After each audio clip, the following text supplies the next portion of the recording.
On the morning of February 4th, 1991, a taxicab driver named Wang was chatting with the taxi dispatcher at headquarters when suddenly, for no clear reason, the dispatcher stopped talking to Wang and just began staring intently at something behind Wang.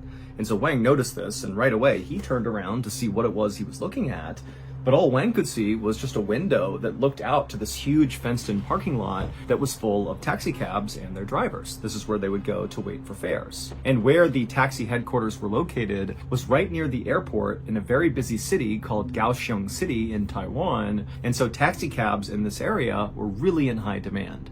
And so as Wang looked out at the very busy parking lot full of drivers talking to potential customers, to Wang, nothing seemed out of the ordinary. It was just a typical busy day. But when Wang kind of looked at the dispatcher like, I don't really see what you see, the dispatcher just raised his finger and kind of pointed in the direction that he was staring. And so Wang turned around again, and this time, when he looked in the direction the dispatcher was pointing, he could see immediately why the dispatcher was reacting the way he was. Because the dispatcher was pointing at one of their colleagues, so another taxi driver, whose name was Leo Shui Chung, and as Wang looked out at him, he saw Leo was sprinting across this very busy parking lot full of all these cabs and drivers and customers, and Leo was clutching this big golden statue of Buddha in his arms as he ran. And so Wang and the dispatcher watched Leo, and what he did is he kept running all the way across the lot until he got to his taxi cab, at which point he practically dove inside of it. He slammed the door, locked every door,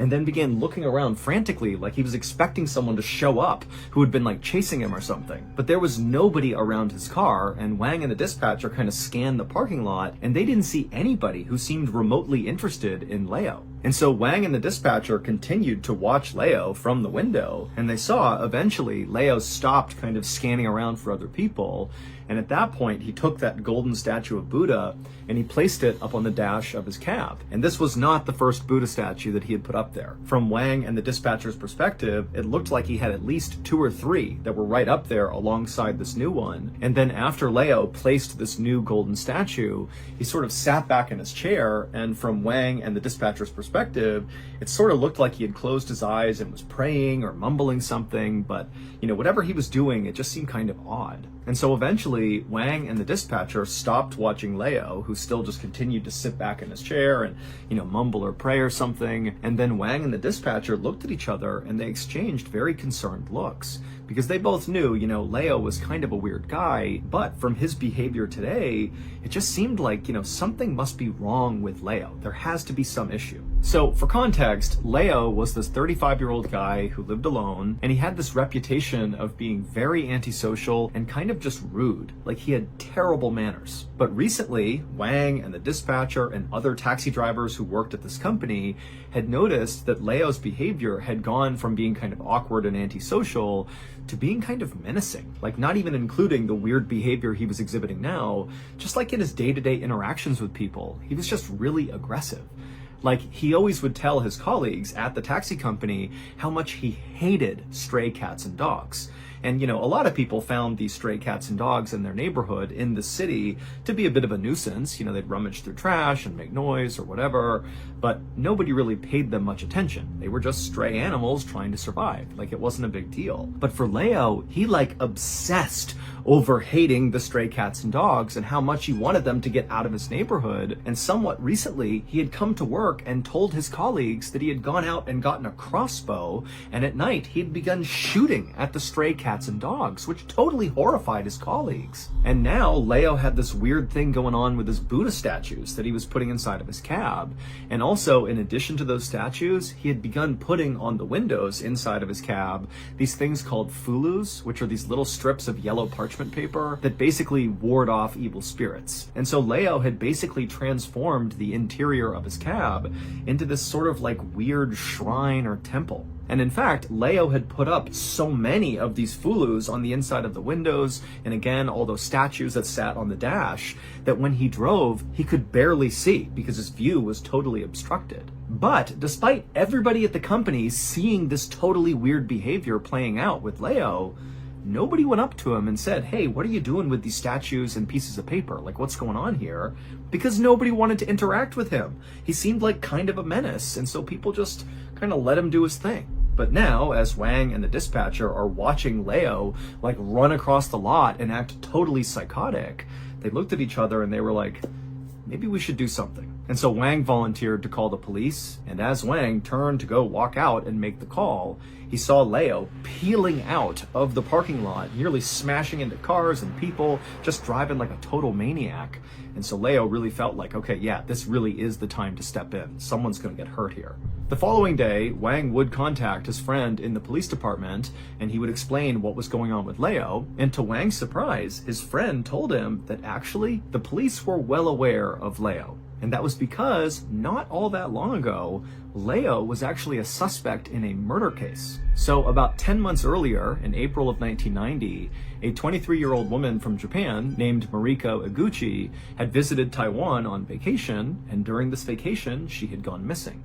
Now, at the time, the Taiwanese economy really relied heavily on Japanese tourism, and so Taiwan really aggressively marketed to Japan to, come visit, come on vacation here.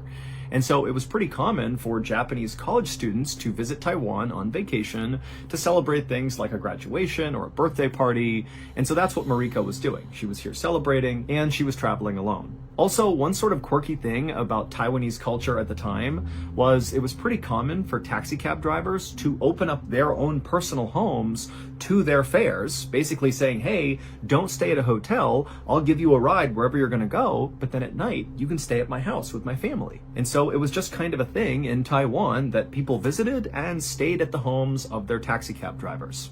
So when Mariko came to Taiwan on this vacation, this is what she did. She stayed in the home of the taxi cab driver, and it was during this period of time that she went missing. And so naturally, when the investigation began into her disappearance, the first place police went were the taxi cab drivers. And so first, the police focused on a driver in the capital of Taiwan who said he had given Mariko a few rides, he had brought her sightseeing, and then he had let her stay in his home.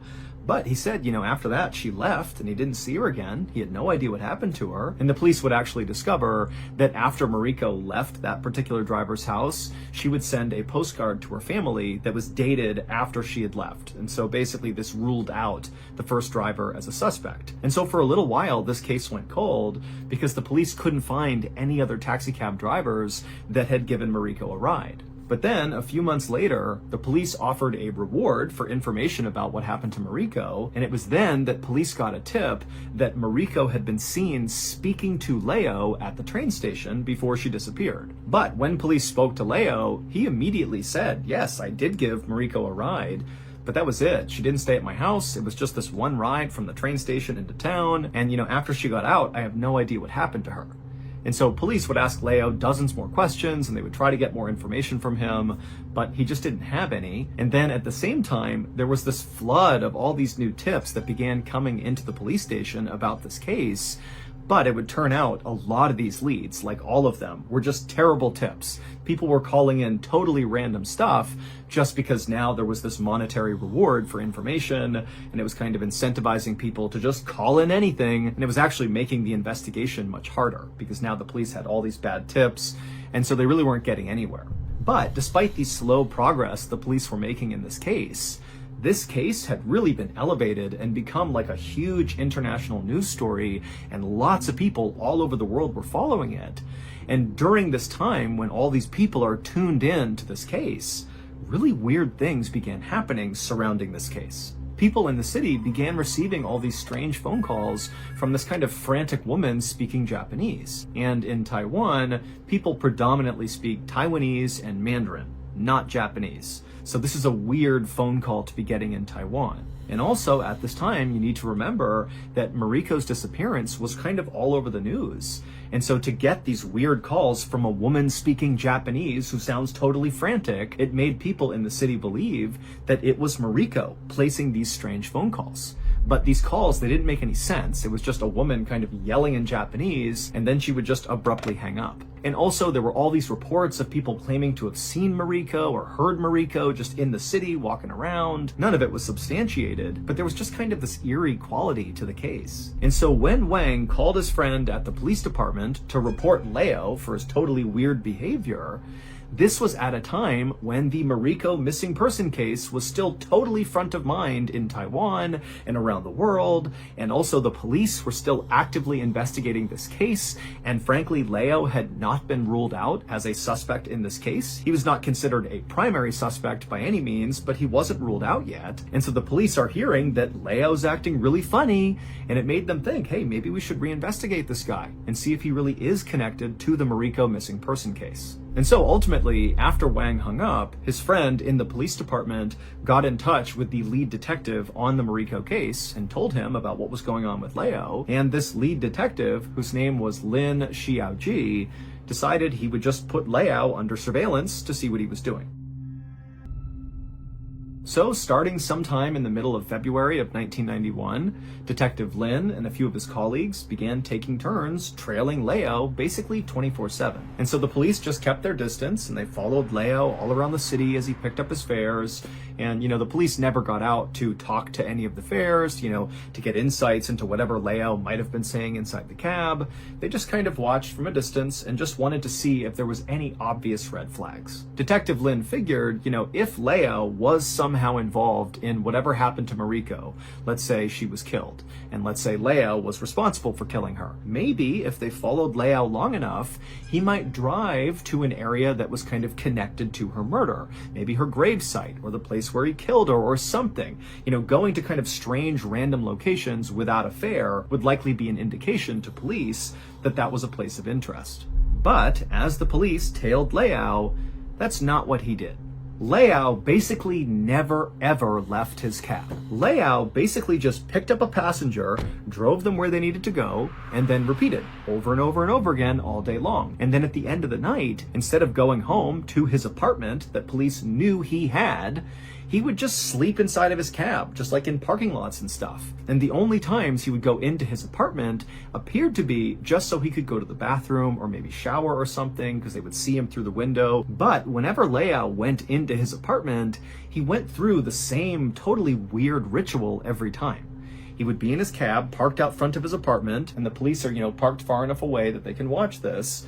And Leo, at some point, would begin kind of frantically looking all around him, as if he was looking for somebody who was trying to hurt him or who was spying on him or something.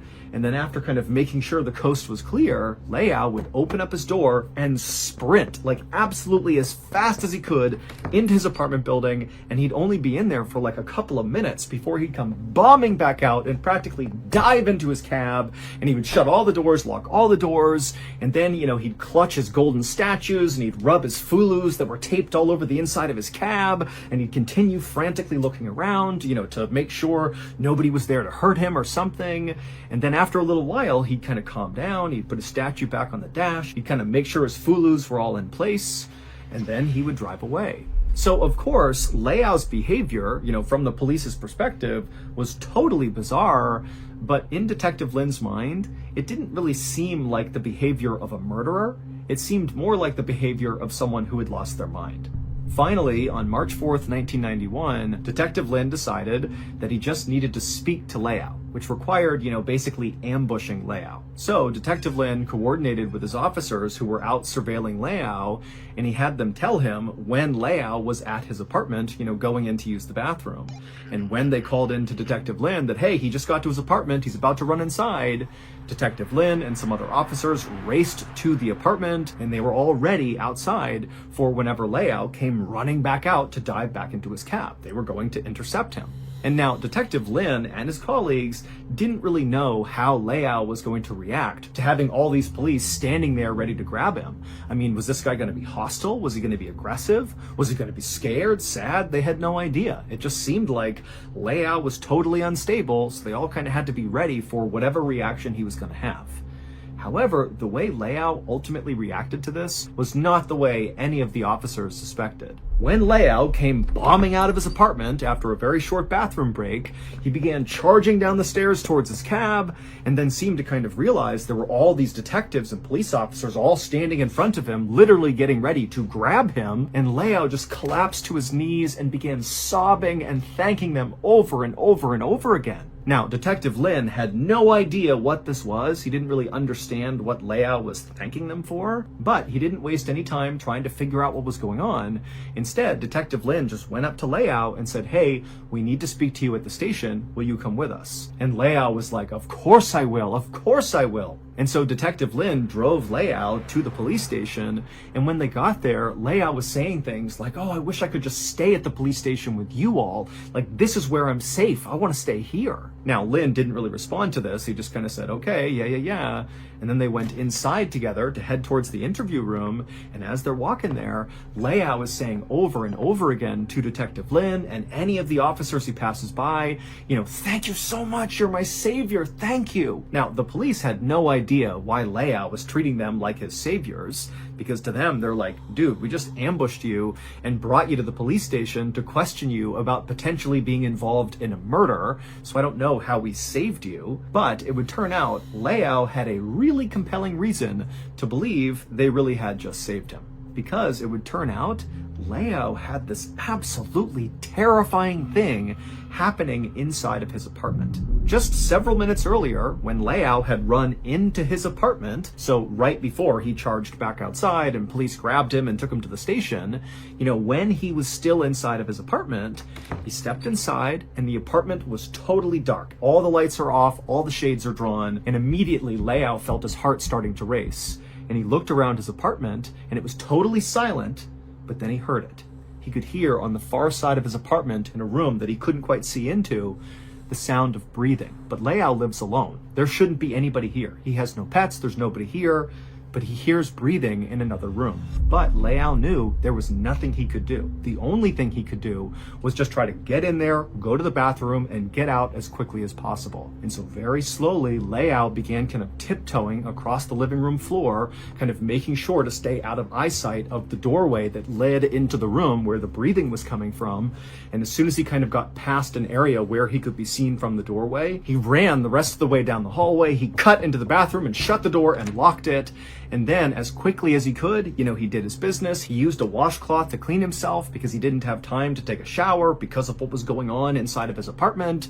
And then once he was all done, he took a deep breath and then he opened up the door. And this time, the apartment was absolutely silent. There was no more breathing. And so Liao, thinking he had this opportunity to get out of here without being caught by this thing inside of his apartment, he turned and just started running towards the door. And as soon as he did, he began to hear a voice, a hoarse female voice, screaming at him from the other side of his apartment, screeching, "Why? Why? Why?" And as Liao is just about to get to the door, he turns and he sees Mariko, the missing woman, running with her hair all knotted and matted hanging over her face, sprinting towards him from that back room. And Liao, he only managed to barely get out of his apartment and shut it and lock it before she ran into the door. And then it went silent again. This is why Liao was acting totally crazy, because he was terrified of what he believed was like this demonic entity inside of his apartment. He didn't think that was a real person. He thought it was like the spirit of Mariko or something, and she was haunting him. And so he had no idea what to do. He didn't know who to tell, and he just began living out of his cab instead of dealing with whatever was going on in his apartment. And so when Liao charged outside after this latest encounter with Mariko, he sees the police, and Liao is just overwhelmed with relief. Hopefully, he's thinking they can get rid of her and his life can go back to normal. But as overjoyed as Liao appeared to be, and now having the police on his side, finally being able to deal with whatever was going on, when push came to shove, Liao actually did not feel comfortable immediately giving up details of whatever was going on with Mariko inside of his apartment. But as Liao was brought by Detective Lin to the police station to tell them what was going on with how Mariko was in his apartment and she was haunting him, it seemed like it was the ghost of her or something. As Liao was having that conversation, other police officers were sent to Liao's apartment to go see if maybe Mariko really was in his apartment. Maybe that's where she had been this whole time. Maybe she broke into this guy's apartment and was just squatting there and harassing him, and that was the mystery. That's where she's been. But when police went into Liao's apartment, there was no sign whatsoever that anybody else besides Liao was living in that apartment. There was no sign of a break-in. There was nothing. It was just Liao's apartment. And so this made police really suspicious of Leao because his story was so outrageous, and also he's talking about a person who's actively missing, Mariko. And so the police really pressured Leao to, come forward, give us more information. Why did you say this is Mariko in your apartment? Because there's nobody in your apartment. Tell us what's going on here. And so finally, after 4 days of intense questioning of Leao did finally admit to police that there was more to this story. It would turn out Leao really did pick Mariko up at the train station when she arrived in Taiwan for her vacation. So he did give her a ride, just like he said he had. But Leao had lied about what happened after that. It would turn out, after giving her this ride, Leao stayed with Mariko and they went sightseeing together, and then Leao invited Mariko to stay with him at his apartment, which again was customary in Taiwan. And so Mariko said yes, and she went to his apartment in the evening, and while they were there, Leao did proposition Mariko, and she rejected him. And at first, Leao just let it go, but then after Mariko fell asleep that night, he got his crossbow that he used to shoot dogs and cats, and he went into her room and he shot her 4 times with the crossbow and then cut her head off. Leao would bury her body the following night, but that same night was the first time Leao began hearing the breathing in his apartment. He couldn't quite place it, and then not long after that, the head of Mariko, the severed head, would chase him all around his apartment, screaming, why at him. And so basically, Mariko's severed head began haunting Leao incessantly to the point where he moved into his taxi cab and put up all those fulu papers to protect him from evil spirits, and also put up all those statues of Buddha for the same reason. I mean, he was living in his cab to protect himself from what he believed was this evil spirit. And so when people saw Leao in his cab kind of sitting back and muttering to himself, that was him praying that he would live through whatever was going on with this head. Leao would tell police where he buried Mariko's body, and he would tell police he buried her entire body in one location, including her head. But when police dug her up, it was only her lower half. Her head was missing. Leao was convicted of murder, and to this day, he is still in prison. Many people in Taiwan believe that, this case was ultimately solved because of Mariko's spirit, that she played a big role. Her head haunting Leao is what drove him crazy to the point where he admitted to police what he did. And then also, people in Taiwan think all those strange phone calls they were getting from that woman who was speaking Japanese and acting frantic and then hanging up, they say that was Mariko's spirit too, that was maybe one of her attempts just to keep people engaged with the story so that it wouldn't fade and become a cold case. And in fact, even some of the police, including Detective Lin, say they do believe Mariko's spirit played a role. And in fact, Detective Lin said at one point when he was inside of Leao's apartment, he was by himself and he felt someone push him on the back. And when he turned around, there was nobody there. And so he was convinced that Mariko's spirit was inhabiting that apartment. Just after 5 p.m. on Halloween 1957, in a Los Angeles suburb called Sun Valley, 35-year-old Peter Fabiano turned off the lights at his beauty salon, flipped the sign in his shop window from open to closed, and got into his car to begin the short drive home. Peter turned onto a long residential street and pulled into the driveway of a corner house at the end of the block. Peter put the car in park and just sat for a moment. As he stared at the Halloween decorations his wife had hung on the windows, he couldn't help but feel a sense of pride. He couldn't believe this was his house. And to him, his house was sort of a symbol of how dramatically his life had recently changed. Just a few short years earlier, Peter had felt completely lost.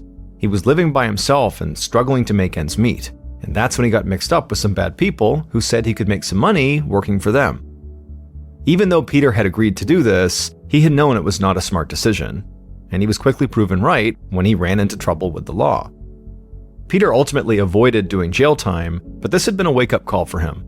After that, he had worked hard to clean up his act and to really start planning for his future.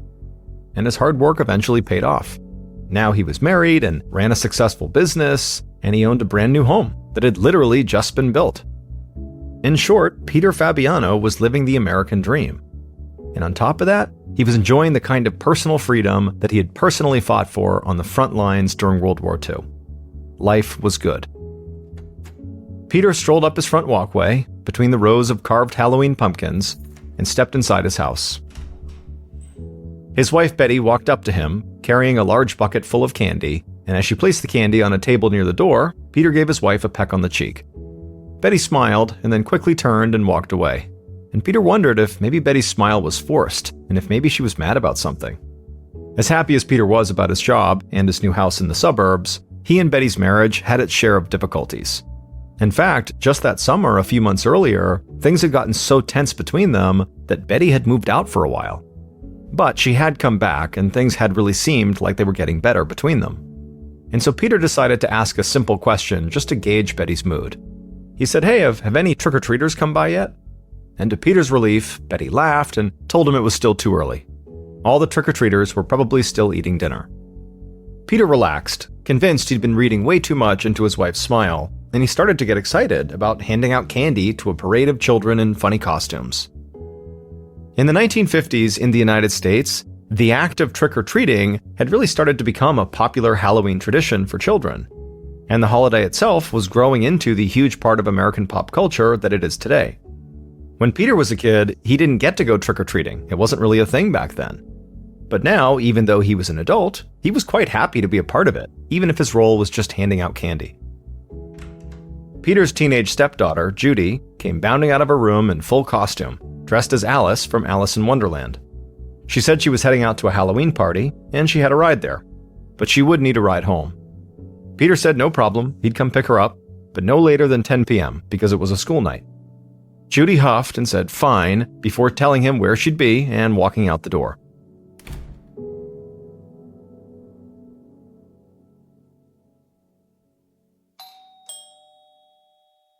By 6 o'clock, shortly after Judy had left for her party, the sun was setting and the Fabiano's doorbell rang for the first time that night. Peter and Betty heard a chorus of young voices chanting "Trick or treat" from right outside the door. Betty smiled, put on her pointy black witch's hat, grabbed the bucket of candy by its handles, and opened up the door. In front of her stood a little boy in a robot costume, and on either side of him were what Betty assumed were his two big sisters, both dressed as fairies. Betty reached into her bucket and grabbed as much candy as her hand could fit, and then dropped the candy into each of the kids' bags. The kids thanked her and ran off.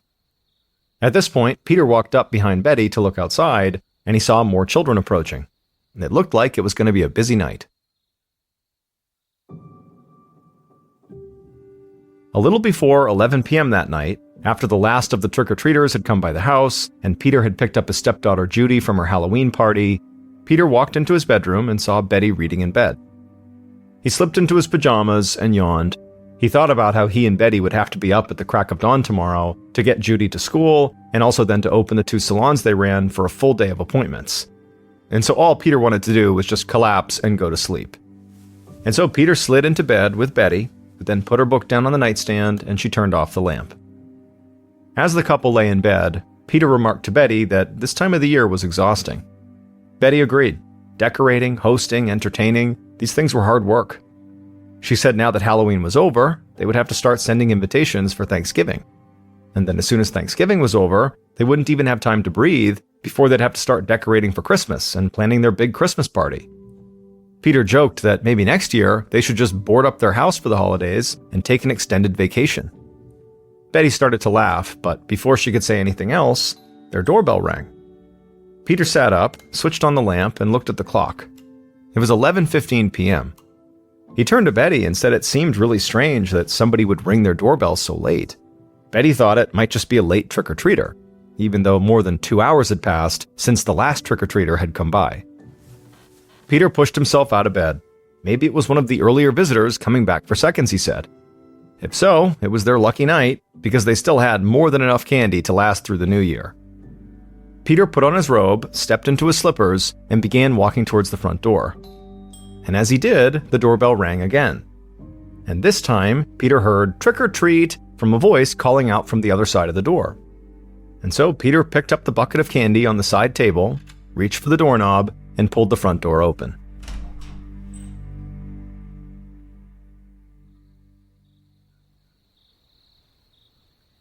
A few minutes later, Sun Valley police officer Bud Alper was fast asleep in his bed, 2 doors down from Peter and Betty's house, when suddenly this violent pounding noise jolted him awake. The pounding persisted as Alper slowly gained his bearings, and he realized that somebody was banging on the front door of his house. Alper picked up his watch from the nightstand and looked at the time, and when he saw how late it was, he instinctively began reaching for his service revolver. He had no idea what was going on, but someone banging on his door this late definitely couldn't be something good. But just then, he heard the sound of a young woman's voice, tearfully calling his name, pleading with him to open the door. Alper opened his front door, and through bleary eyes, he saw his teenage neighbor, Judy, the daughter of Betty Fabiano, standing there in her nightgown with tears streaming down her cheeks. Judy begged Alper to help her. Her stepfather had been shot, she said. He was lying on the floor of their house, dying. Alper ran out of the house and followed Judy to her front door and stopped just outside the doorway. Alper saw Peter lying motionless on the floor, partially blocking the entrance to the house. Alper quickly stepped over him and darted inside the house, and he saw Betty, Peter's wife, standing frozen in the hallway with her hand over her mouth, looking like she was in shock. Alper asked where their phone was, and Judy pointed towards the kitchen.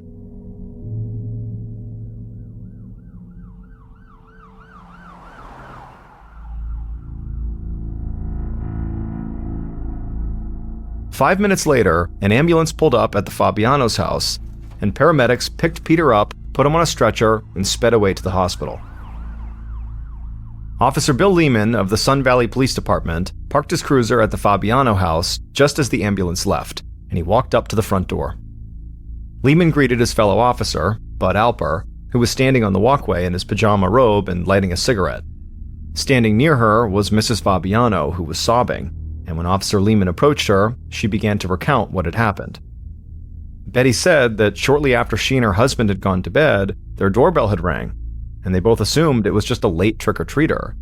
Betty said she had stayed in bed while Peter had gone to the door. From bed, Betty had heard her husband open the front door and say, "It's a little late for this, don't you think?" She then heard someone with a strange voice reply, "No," and a few seconds later, Betty heard a loud pop, followed by a thud. As Betty got out of bed and began running to the front of the house, she heard tires screeching and a car speeding away, and there, at the foot of the front door, she found her husband lying on the rug, bleeding from a wound in his chest. Betty told the officer that, based on the tone of her husband's voice after he opened the door, she was pretty sure that whoever he was talking to at the door was an adult, and she could almost swear that the voice she heard in response to him sounded like a man impersonating a woman. Lehman furrowed his eyebrows as he jotted down this strange detail in his notepad. Was the person at the door using a fake voice, because Peter would have recognized them otherwise? And if this was the case, did it mean they were also wearing some sort of costume? It was Halloween after all. Lehman walked back to his cruiser, reached inside of it, and then returned to the front door with a small box. He placed the box over the doorbell and secured it there with some tape. That way nobody could touch it before crime scene investigators showed up to dust for prints. Officer Lehman turned to Betty and asked if she knew of anyone who might have wanted to hurt Peter or wanted Peter dead. Betty hesitated just for a second and then shook her head. She said she couldn't think of anybody. A short time later, homicide detective Pat Keeley rolled up to the Fabiano house and took over the investigation. Officer Lehman briefed Detective Keeley on the details of what had happened, and then Keeley approached Betty. He took off his hat, lowered his head a bit, and said he hated to have to tell her this, but her husband Peter never regained consciousness, and he was pronounced dead upon arrival at the hospital. Betty immediately broke down and began crying and hugged her daughter. Keeley stepped away to give the victim's grieving family members some space, and as the crime scene investigators showed up to process the scene, Keeley walked across the street to begin his neighborhood canvass. Keeley knocked on the door of the Fabiano's adjacent neighbors and asked if they had seen or heard anything suspicious. The neighbors told the detective that they had heard a loud pop, maybe about 15 minutes earlier, but aside from that, they hadn't noticed anything out of the ordinary. As the detective scribbled this into his notepad, the neighbor suddenly remembered something he didn't think much of at the time. He said a couple of times that evening, when he would look out the window to see if there were any more trick-or-treaters coming, he noticed a car parked in the street that he'd never seen before. It was an older model, dark-colored sedan, and by his count, it had been parked there for maybe at least an hour, but now it was gone. The neighbor wished he could provide more information, but he didn't take note of the make or model, and he wasn't able to offer a description of anybody in the car. Keeley continued canvassing the neighborhood, but none of the other people on the block saw or heard anything unusual. So he returned to the Fabiano house, hoping that the crime scene investigators had found something useful that might help him close this case quickly. But the news from the other investigators was equally disappointing. There were no fingerprints on the doorbell and no shell casings at the scene. In fact, they hadn't uncovered anything at all, not a single piece of evidence. This crime scene was totally clean.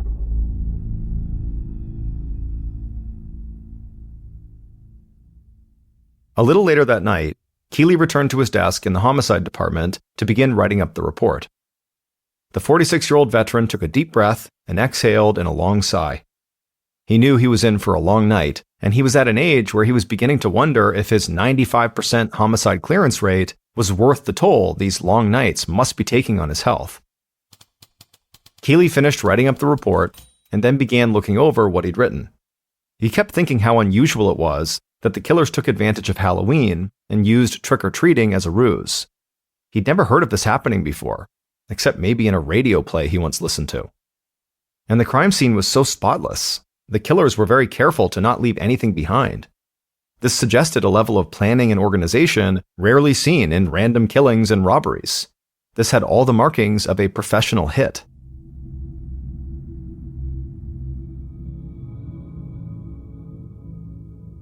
The day after the murder, Detective Keeley drove down to the Hall of Justice and made his way to the Records Division.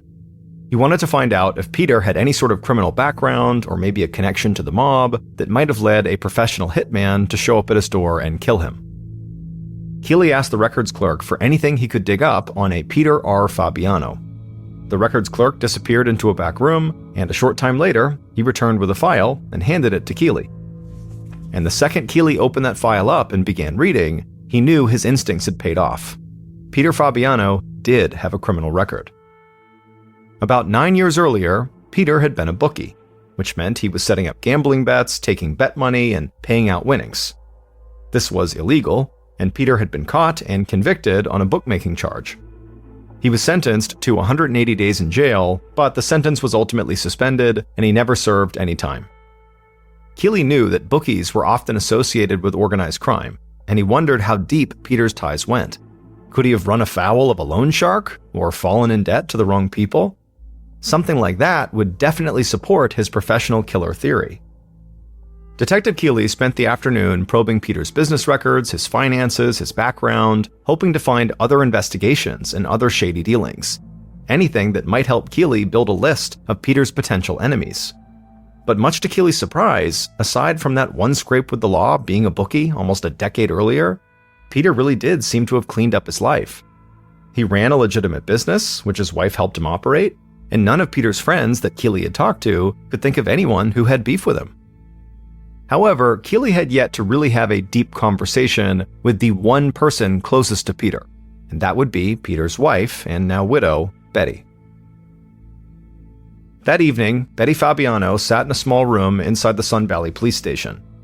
After waiting for a few minutes on her own, Detective Keeley walked in, sat down in a chair a few feet away from her, and asked her to take him through the night of Peter's murder again. Betty started recounting everything that had happened that day, starting from when she had finished working at one of the two salons she and Peter owned. Peter, at the time, was working at the other salon. Keeley listened closely, looking for any inconsistencies between this version of events and the story Betty had told him when he had first come to her house. Keeley was not ready to write off the idea that a hired killer had shot Peter, but maybe it wasn't the mob that hired them. Maybe it was the victim's wife. But as Betty spoke, Keeley didn't catch anything that strayed too far from her original story. Still, that didn't necessarily mean anything. Some people were good at memorizing stories. And so Keeley asked Betty to tell him more about her marriage to Peter. Betty explained that she and Peter had been married for about 3 years. She had 2 kids from a previous marriage, and one of those kids, her daughter Judy, lived with them. Keeley asked if she and Peter had any problems in their marriage. Betty paused, then took a deep breath, and admitted that, yes, there had been some marital problems. She said their marriage had become pretty rocky earlier that year, to the point where they actually had separated for a couple of months. Betty had moved out of the house during that time and went to live with a friend.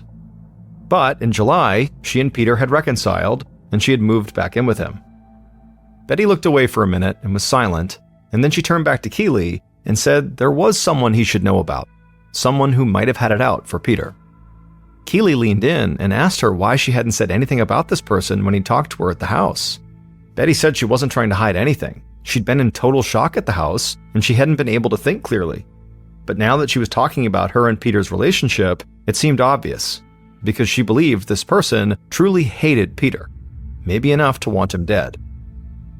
It was a woman named Joan Rabel, who used to work part-time for Peter at one of his salons. But Peter had fired Joan because for some reason he just didn't like her. But Betty did. In fact, the two women had quickly hit it off when they first met and had become friends. And this really bothered Peter.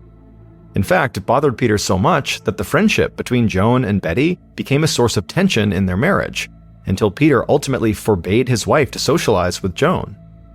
Betty felt she had a right to choose her friends and was not going to let her husband control her, but Peter was insistent until Betty felt like he was basically giving her an ultimatum. And ultimately, this is the issue that led Betty and Peter to separate for those several months. However, Betty said after a couple of months of separation, she had a change of heart and returned home to Peter. And he accepted her back, but under the condition that she never see Joan and never even speak Joan's name around him again. As Keely listened to the story, he found himself puzzled by it. It sounded like there had to be a piece missing somewhere. And so he asked Betty, why did Peter hate Joan so much? But Betty just sort of shrugged and looked away. Keely couldn't tell if Betty was hiding this information because she knew more about Peter's murder than she was saying, or if she was trying to hide something to protect her dead husband or her friend Joan. Finally, Betty broke the silence and just said that Joan had a really strong personality, and Peter also had a strong personality. And sometimes two strong personalities can clash.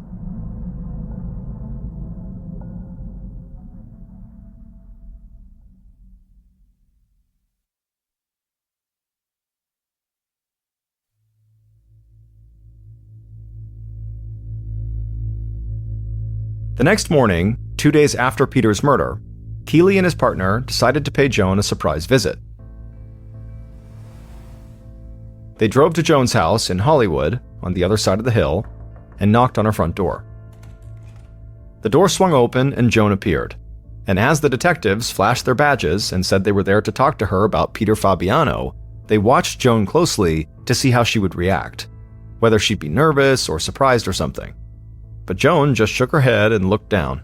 She had already heard the news. How tragic, she said to the investigators.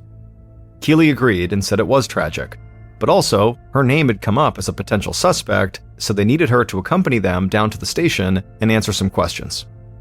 Joan matter-of-factly just said, okay, and asked them to hold on a minute while she got her coat. And as she did that, the investigators shared a look, because honestly, this seemed really strange to them. In almost every homicide case they had ever worked, when somebody was told they were a potential suspect, they got scared or angry or had some kind of strong reaction. Neither of the cops had ever seen someone act so unaffected by this kind of news. They followed Joan inside the house and kept an eye on her while she grabbed her coat and her purse. And she remained totally calm and cooperative when the detectives walked her to their car and drove her back to the valley to police headquarters. As soon as Joan was sitting down inside of the interview room across from Keely and his partner, she began to talk. Joan insisted that she had nothing to do with Peter's murder. She was not a violent person, she hated guns. In fact, she had never even touched a gun, not once in her whole life. And as Joan continued to talk, Keely began to notice her calm demeanor slip just a little. She didn't sound angry, she just sounded sort of surprised. She told the detectives she had no idea what they'd heard or who they'd heard it from, but she had no problem whatsoever with Peter Fabiano. She considered both Peter and his wife Betty to be two of her closest friends, and she had only stopped working at the salon because she'd found another job. So, Joan suggested, whoever was pointing the finger at her, the police might want to take a closer look at them. Keely and his partner exchanged another brief glance. What Joan was saying was a complete contradiction to what Betty had said. Keely's partner asked Joan if she had an alibi for the night of the murder. She told them she did. She said she had been home all night by herself, but her car had been parked in the front of her house in her driveway, and she was sure one of her neighbors could confirm that. After speaking to Joan for a bit longer, Keeley had his suspicions, but he had no legal reason to hold Joan, so he gave her a ride back to her house. And after Joan went inside and closed the door behind her, Keeley began knocking on her neighbors' doors. And several of them did confirm what Joan told detectives. On the night Peter died, Joan's car never left her driveway. And considering that her house was 12.5 miles away from the Fabiano house, it did seem likely if she was involved somehow in the murder that she would have had to drive there. Keeley returned to the station, went right to his desk, and shook his head in frustration. Less than 2 days into this investigation, and he felt as though the case was already reaching a dead end. Beyond Peter's brief stint as a bookie, nothing had come up that showed he still had ties to organized crime, or that he owed money to anybody. Betty and Joan had told him wildly different stories about Joan's relationship with Peter, so he figured one of them had to be lying. But the lie didn't have to mean they were connected to the murder. The lie could be for some personal reason. And at this point, there was no clear evidence pointing to either of the women. Keeley definitely couldn't rule them out, but he also couldn't really pursue either of them unless some new piece of information surfaced. So Keeley picked up his case file and began scouring the dozen or so pages he'd put together so far, looking for anything he might have missed. But after an hour of studying the facts of the case, he put down the file and felt no closer to an answer. Keeley's nearly perfect homicide clearance rate, which was a great source of professional pride to him, seemed like it was about to take a hit.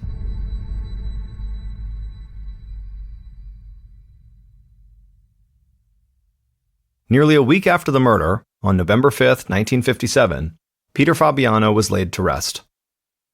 Following the funeral, Detective Keeley continued to interview Peter's friends and family, but these conversations never seemed to get him anything new. Several more weeks passed, and no matter how many times Keeley looked over his case file, he didn't get any closer to figuring out who had murdered Peter. And with nothing more to go on, and new cases piling up, Detective Keeley and his team turned their attention to other open investigations. The Fabianos' Thanksgiving dinner that year had one fewer face at the table, and while they ate, there was this sense of despair hanging over all of them. Like Keeley, Peter's family started to feel that Peter's case would just never get solved.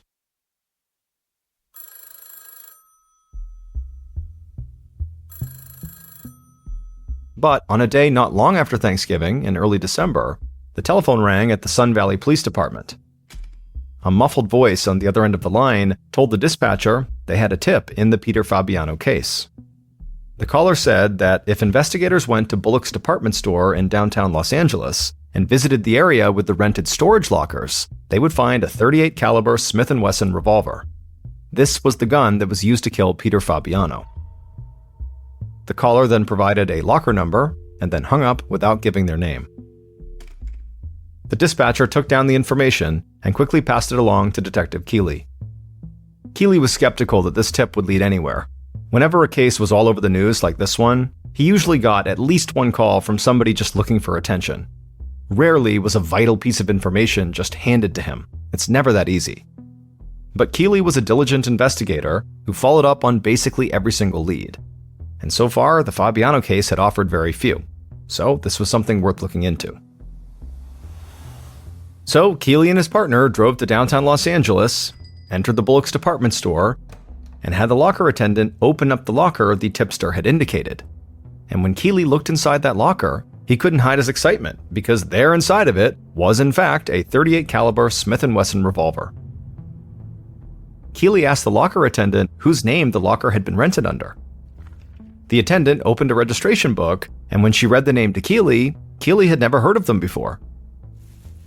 Keeley put the revolver into an evidence bag and drove it back to the station. He knew he would need to figure out where the gun came from, who the gun was registered to, and if the gun had ever been reported stolen. He also knew there was a good chance the locker had been rented under a false name, but he hoped the gun would still lead him to Peter's killer.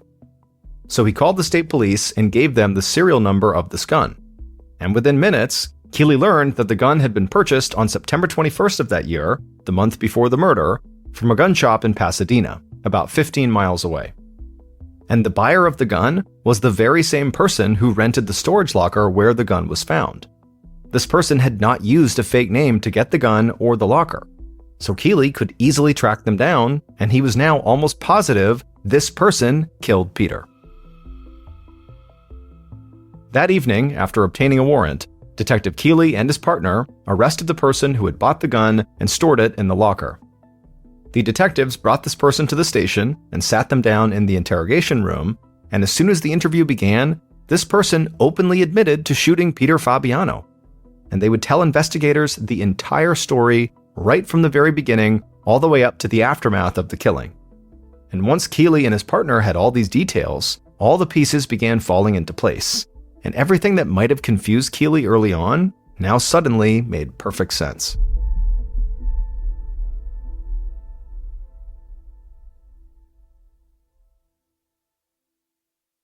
Based on the killer's confession and evidence gathered throughout the investigation, the following is a reconstruction of what police believe happened to Peter Fabiano on the night of October 31st, 1957.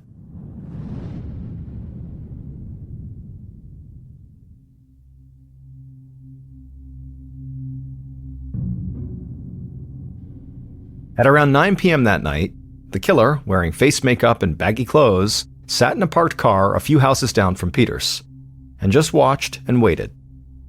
Just after 11 p.m., so after sitting in the parked car for 2 straight hours, the killer saw the bedroom lights in the Fabiano house go off.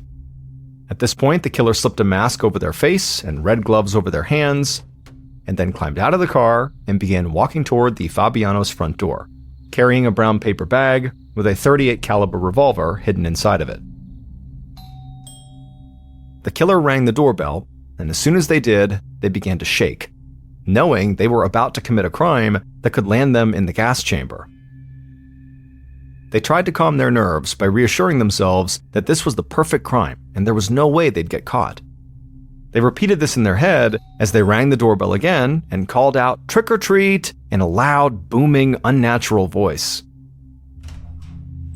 Peter opened the door, looked at the killer in their ill-fitting clothes and paper mask, and laughed. "It's a little late for this, don't you think?" he asked. All the killer could think to say was "no," as Peter looked down into his bucket and began fishing for candy. With Peter's attention distracted for just a moment, the killer began raising the gun, which was still concealed inside the paper bag. But as they did, their hands began to tremble violently, so they reached over with their other hand to keep themselves steady, and then continued lifting the gun with both hands.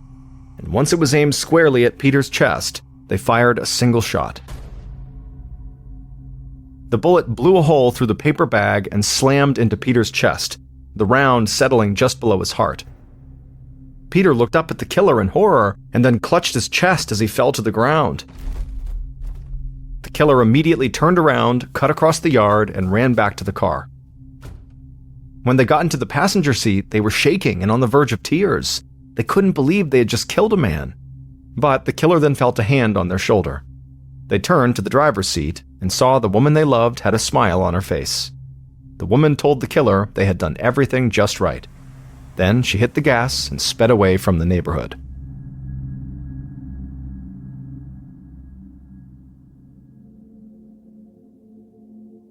It would turn out Peter Fabiano's killer was a woman named Goldine Pizer. She was a 42-year-old lab assistant at a children's hospital, and she had no direct connection to Peter Fabiano.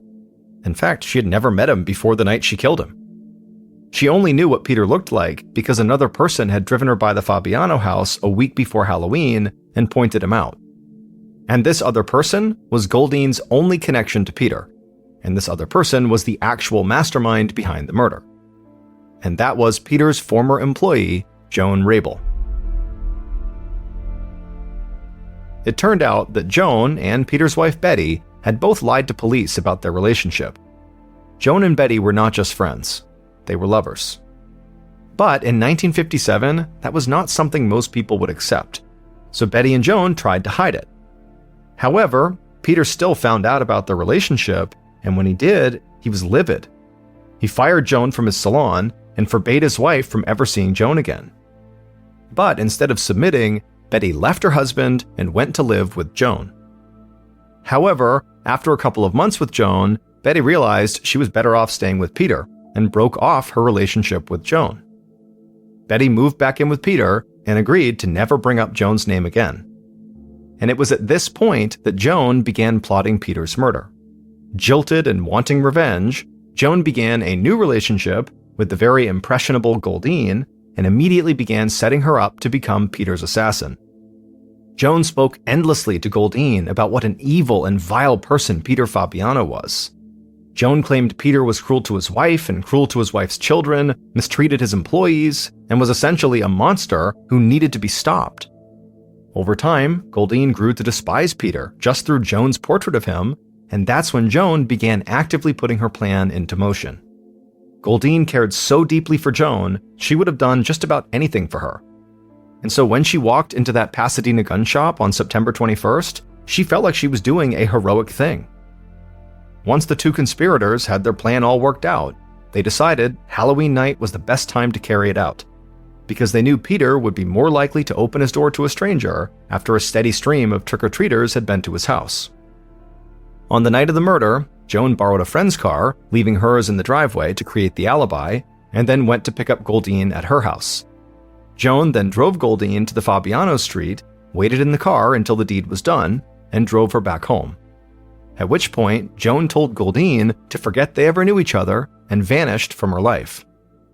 Once Goldine realized she'd been used and manipulated by Joan, who didn't actually care about her, the hold that Joan had over her was broken. So when Detective Keeley got the anonymous tip and tracked Goldine down, she was more than willing to tell him everything. Joan Rabel and Goldine Pizer were both charged with first-degree murder. Both women initially pleaded not guilty, but eventually changed their pleas to guilty to the lesser charge of second-degree murder. Joan and Goldine received sentences of 5 years to life in prison.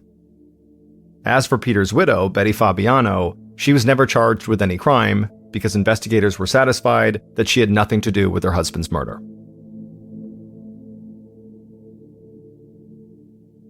On a rainy spring day in Michigan in 2015, Kristen Rawlings served lunch to her 2.5-year-old son, Bobby.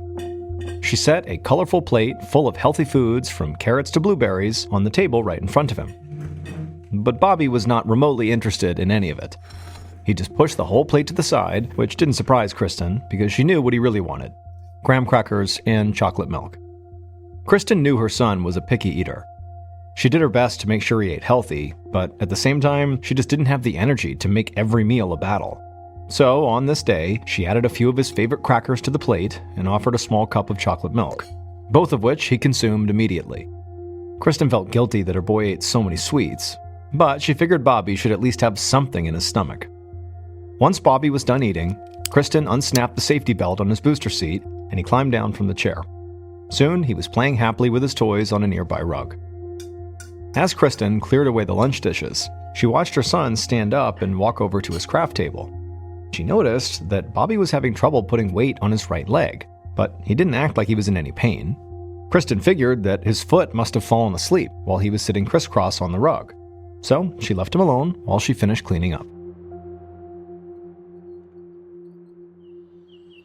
A few weeks later, on a warm, sunny afternoon, Kristen gave Bobby one last big push in his favorite swing at the park. She smiled as he climbed down from the swing and ran towards the sandbox on the other side of the playground. Then, Kristen froze. She noticed something odd about the way Bobby was moving. He was barely letting his right foot touch the ground.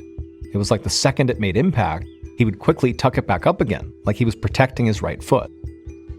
Kristen ran to her son, concerned that he might have cut his foot on a rock or maybe a piece of glass hidden inside the sand.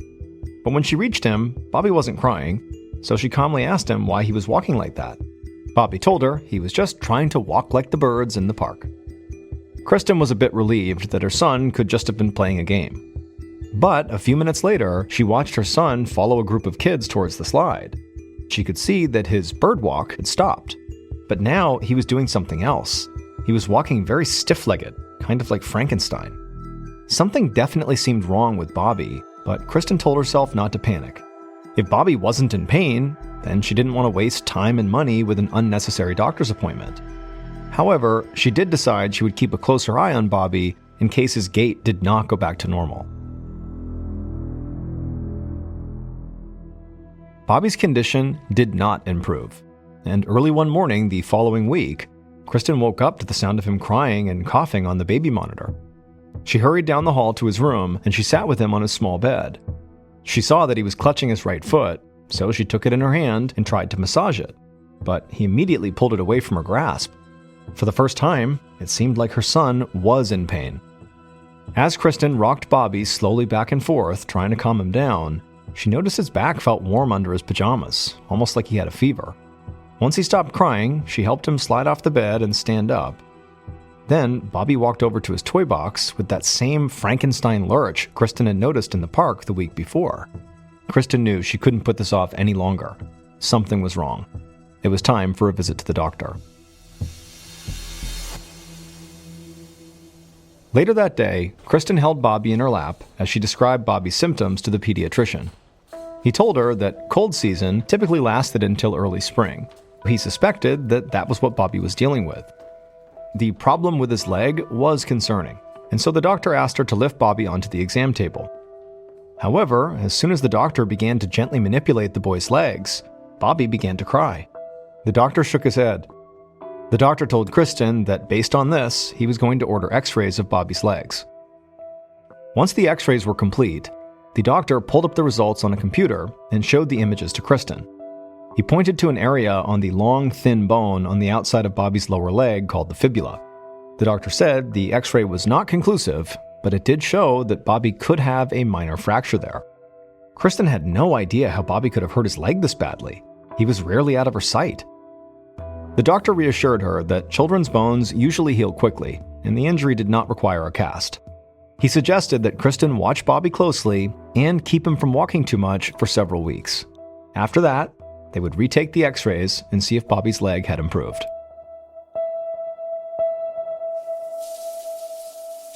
Almost a month later, Kristen used the shower head to rinse bubbles off her son as he sat in the empty tub following his bath.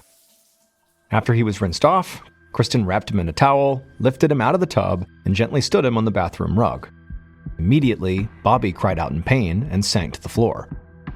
This had happened several times since that visit to the pediatrician. Kristen had done her best to follow the doctor's suggestion to limit Bobby's activity over the last few weeks, hoping the pain in his right leg would go away. But instead, things seemed to have only gotten worse. Now, Bobby flinched and cried whenever she touched either of his legs, left or right. Kristen picked her crying son up and took him to his room. There, they sat on his bed together as she rocked him and wiped away his tears.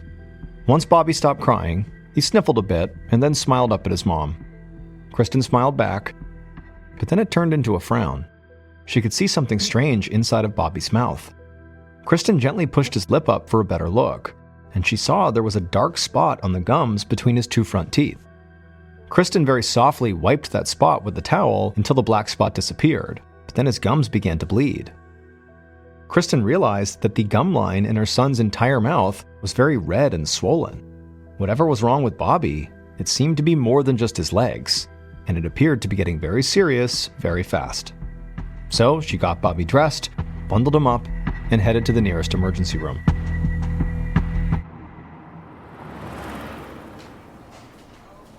About an hour later, at the ER of her local hospital, Kristen stood alongside the doctor as he examined her son. She was doing her best to keep Bobby still and quiet on his hospital bed so she could answer the doctor's questions. But Bobby cried out in pain every time the doctor gave either of his legs even the slightest touch. After a few minutes of this, Kristen noticed a very strange, unfriendly look come over the doctor's face. He called a nurse into the room and then abruptly pointed to a nearby chair and asked Kristen to take a seat. Kristen immediately sat down, like she'd been given a direct order, and now all she could do was watch as her son cried out for his mother from the exam table. And also, from this angle, she could see something alarming. Although Bobby was flailing his arms as he desperately reached for her, his legs were completely motionless. She realized that his legs only moved when the doctor manipulated them.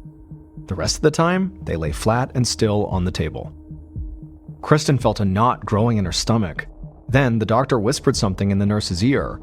Then the doctor asked the nurse to take Bobby for a CT scan right away to get a closer look at his leg bones. Kristen assumed she would stay with Bobby to comfort him during the procedure, so she grabbed her bag and stood as the nurse began to wheel Bobby out of the room. But the doctor stopped her and told her to stay and give him more detail on Bobby's medical history.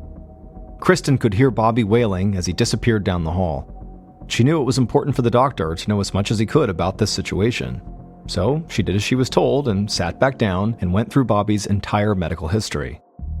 She told the doctor that Bobby had developed normally as a baby, but she did note that he didn't begin talking as early as other kids his age. Her pediatrician had called it a slight speech delay, but believed he would catch up. Other than that, and the fact that he was a very picky eater like most kids his age, Kristen said Bobby was a healthy, happy kid. And he had been totally fine until 6 weeks ago when she had first noticed his leg pain. A moment later, the door to the exam room opened and a woman stepped inside. Kristen thought this might be a specialist the doctor had called in to discuss Bobby's case, but then the doctor excused himself, saying he would check on Bobby and return shortly. That's when Kristen noticed this woman was dressed in a formal blouse and slacks, not in scrubs like most doctors. She introduced herself to Kristen as a case manager for Child Protective Services, and then she sat down in the chair the doctor had just left. She told Kristen that according to state law, doctors were required to report any suspicions of child abuse, and it was her job to make sure Kristen was not hurting Bobby. Kristen tried not to show just how shocked she felt when she realized this woman thought she was hurting her own son, but at the same time, she knew she had to stay calm and not seem angry. So, Kristen clenched her hands in her lap and began to answer the case manager's questions.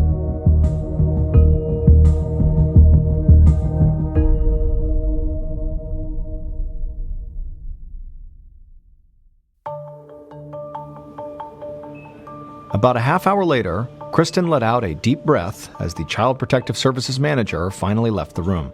Kristen was relieved that the woman seemed satisfied with her answers. Now she was just anxious to get back to Bobby and make sure he was okay. Just then, Kristen heard the nurse talking to Bobby as she wheeled him down the hall back to their small hospital room. The doctor followed right behind them, and as he came in, he gave Kristen a small smile. She could tell it was his way of showing her that he knew she had not hurt Bobby after all. And the instant her boy came through the door, Kristen was by his side, realizing immediately how scared she had been they were going to take Bobby away from her. She squeezed her son's hand as the doctor called up the CT scan results on the computer. The doctor said the scan didn't show any broken bones. Whatever the previous doctor had seen on Bobby's x-rays, it most likely was not a fracture. Kristen sighed with relief. Then, the doctor said Bobby's lab results, they showed his red blood cells were low, and that he had severe anemia. Upon hearing this, Kristen actually felt sort of hopeful.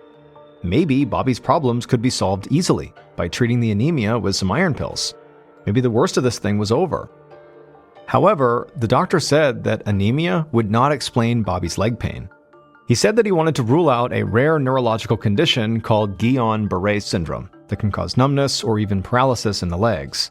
This disorder occurs when the immune system that usually protects us from disease mistakenly attacks the body's own nerves. In Bobby's case, his immune system's attacks could be interfering with his muscle movement and possibly causing his weakness and pain.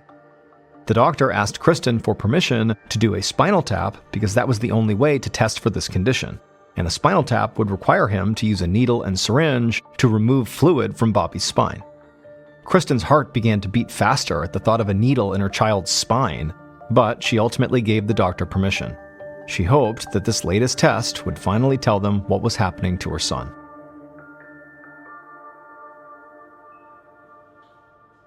A few hours later, Kristen held a very relaxed Bobby in her arms as the doctor rubbed a numbing anesthetic cream onto his back.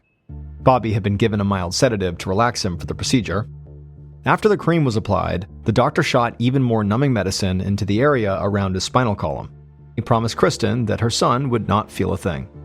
Kristen held Bobby as the doctor felt for a space between two of his vertebrae. Then Kristen took a deep breath as the doctor sunk a long needle into Bobby's lower spine. Once the needle was in place, the doctor pulled back the plunger on the syringe, and within seconds, Kristen saw clear fluid flowing slowly through the tube connected to a vial. Once the vial was full of Bobby's spinal fluid, the doctor removed the needle from his back. Then he put a Band-Aid over the puncture wound and handed the vial to a nurse. The spinal tap was now over. After that, Bobby was wheeled down the hallway and settled back into his room in the ER to wait for the results of the tests on his spinal fluid. Kristen was so exhausted that she just climbed into the bed beside Bobby. A nurse brought them a blanket and then dimmed the lights. Soon, the mother and son were fast asleep.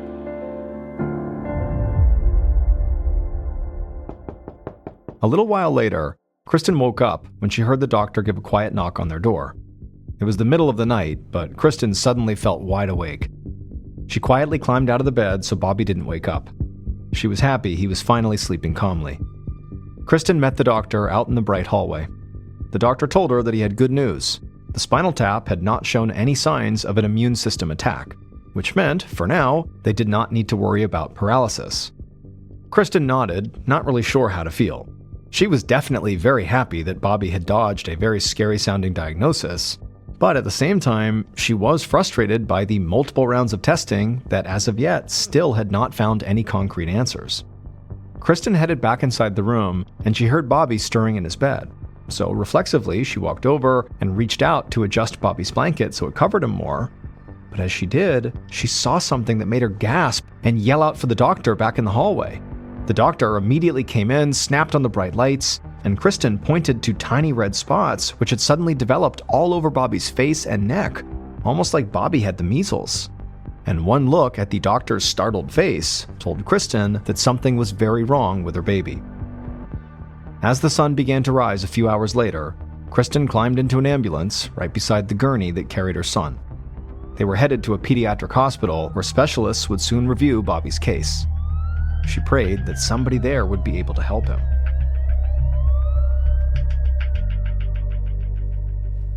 Later that morning, Dr. Hall Johnson wore a fuzzy sheep puppet on his right hand as he examined his latest patient, Bobby. Dr. Johnson had long ago learned the value of distraction to treat the sick children he saw every day. But even his funniest sheep voice for his sheep puppet was not calming this little boy down at all. Bobby was thrashing and crying in his bed. Dr. Johnson had reviewed Bobby's records and saw that his red blood cell count was dangerously low, and so it made sense the boy was so pale. He was severely anemic. But one thing didn't make sense to the doctor. Children with severe anemia were usually too weak to throw a fit like this one.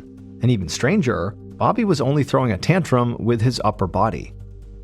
The doctor noticed that Bobby's legs weren't moving at all. They just laid there flat on the table in a wide open position like a frog's legs.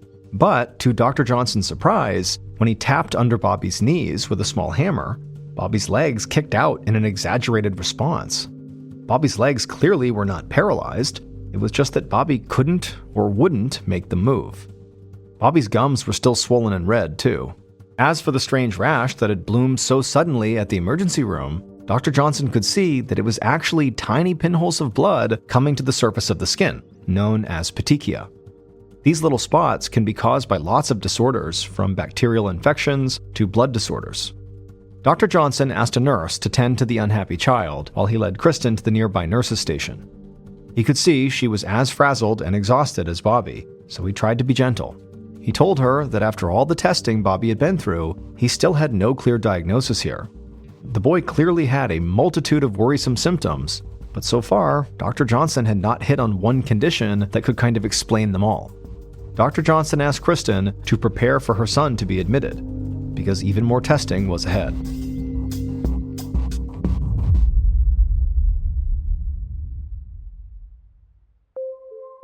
Several blood tests later, Dr. Johnson sat at his computer, re-examining Bobby's x-rays.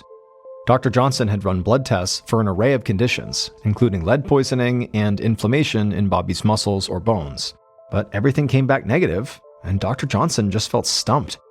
So, Dr. Johnson began reviewing Bobby's case from the beginning, including taking another good look at the x-rays that had made Bobby's original doctor think he could have a broken fibula.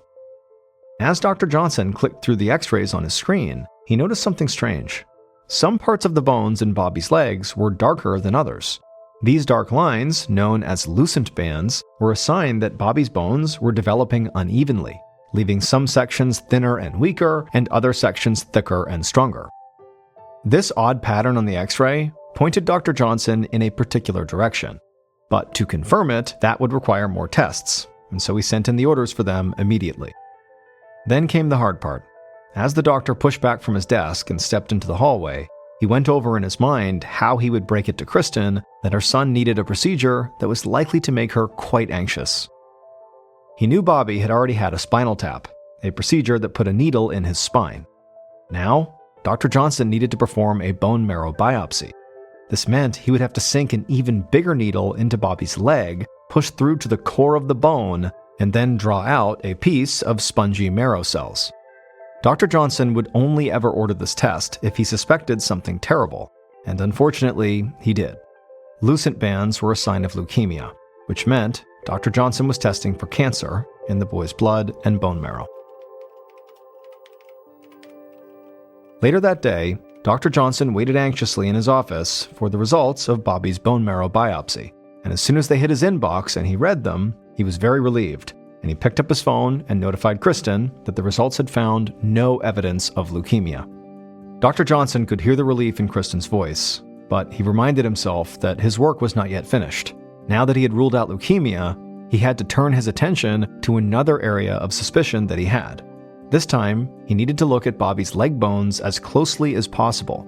To do this, he ordered one more test, an MRI of Bobby's legs. He promised Kristen this was a painless procedure. A few hours later, the MRI results flashed across Dr. Johnson's computer screen, giving him a high-resolution cross-section view of Bobby's leg bones. And finally, he found exactly what he was looking for. The reason for the pain and weakness in Bobby's legs was very clear to see. The outer layer in both of Bobby's thigh bones had thickened and was pulling away from the rest of the bone. Dr. Johnson knew this was a sign of a debilitating condition that used to be common in the 18th century, but was now incredibly rare in kids in the US. It was so rare, most doctors had never even seen a single case of it.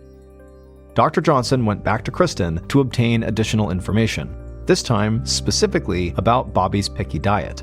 And what Kristen told him allowed him to finally diagnose Bobby's condition. Dr. Johnson's hunch was correct. Bobby had scurvy. Scurvy is a disease that was first seen in the 15th century when European sailors began to take long voyages across the Atlantic Ocean, going months or even years without a proper diet. The illness began with the same symptoms Bobby presented: painful joints and bleeding gums, and then as the disease progressed, their teeth would get loose. They'd bleed from the mouth and nose, and their legs and ankles would swell. Finally, internal bleeding or infection would lead to a very painful death. On any given transatlantic ocean voyage at the time, at least half the sailors would die of scurvy. But in 1753, it was discovered that citrus fruits could prevent and cure scurvy, and so sea captains began bringing crates of oranges and limes on every long voyage. That's actually how British sailors got the nickname limeys. Scurvy is rarely seen today, but it does still exist. It's mostly found among older people or people with mental disorders who can't eat a varied, healthy diet. When Dr. Johnson asked Kristen about Bobby's diet, she revealed that on an average day, Bobby drank about a quart of chocolate milk and ate 2 to 4 graham crackers, and that was basically it. They were not just his favorite foods, they were practically all he ever ate. He did not eat meat, he didn't eat vegetables, and most importantly, he did not eat fruit. As a result, his diet lacked the one element crucial to life that humans cannot make or store. It must come through our daily diet. Bobby needed vitamin C. As soon as Dr. Johnson made his diagnosis, he started Bobby on doses of vitamin C. And just like the sailors of old, his symptoms began to reverse within a week. His gums stopped bleeding, and he started to use his legs again as the pain and swelling subsided. And finally, after 4 months, Bobby was back to normal.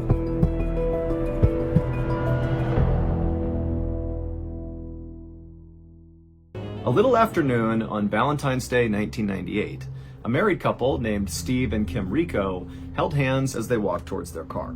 They had just dropped their 8-year-old daughter off at a neighbor's house in the suburban neighborhood in Maryland where they lived, and now Steve and Kim had the whole weekend to themselves, and they were really excited about it because they had this big trip planned. Now, admittedly, Kim had no idea what they were actually going to be doing because Steve was the one who planned it, and he was obviously being very secretive about the details. He wanted this to be a surprise.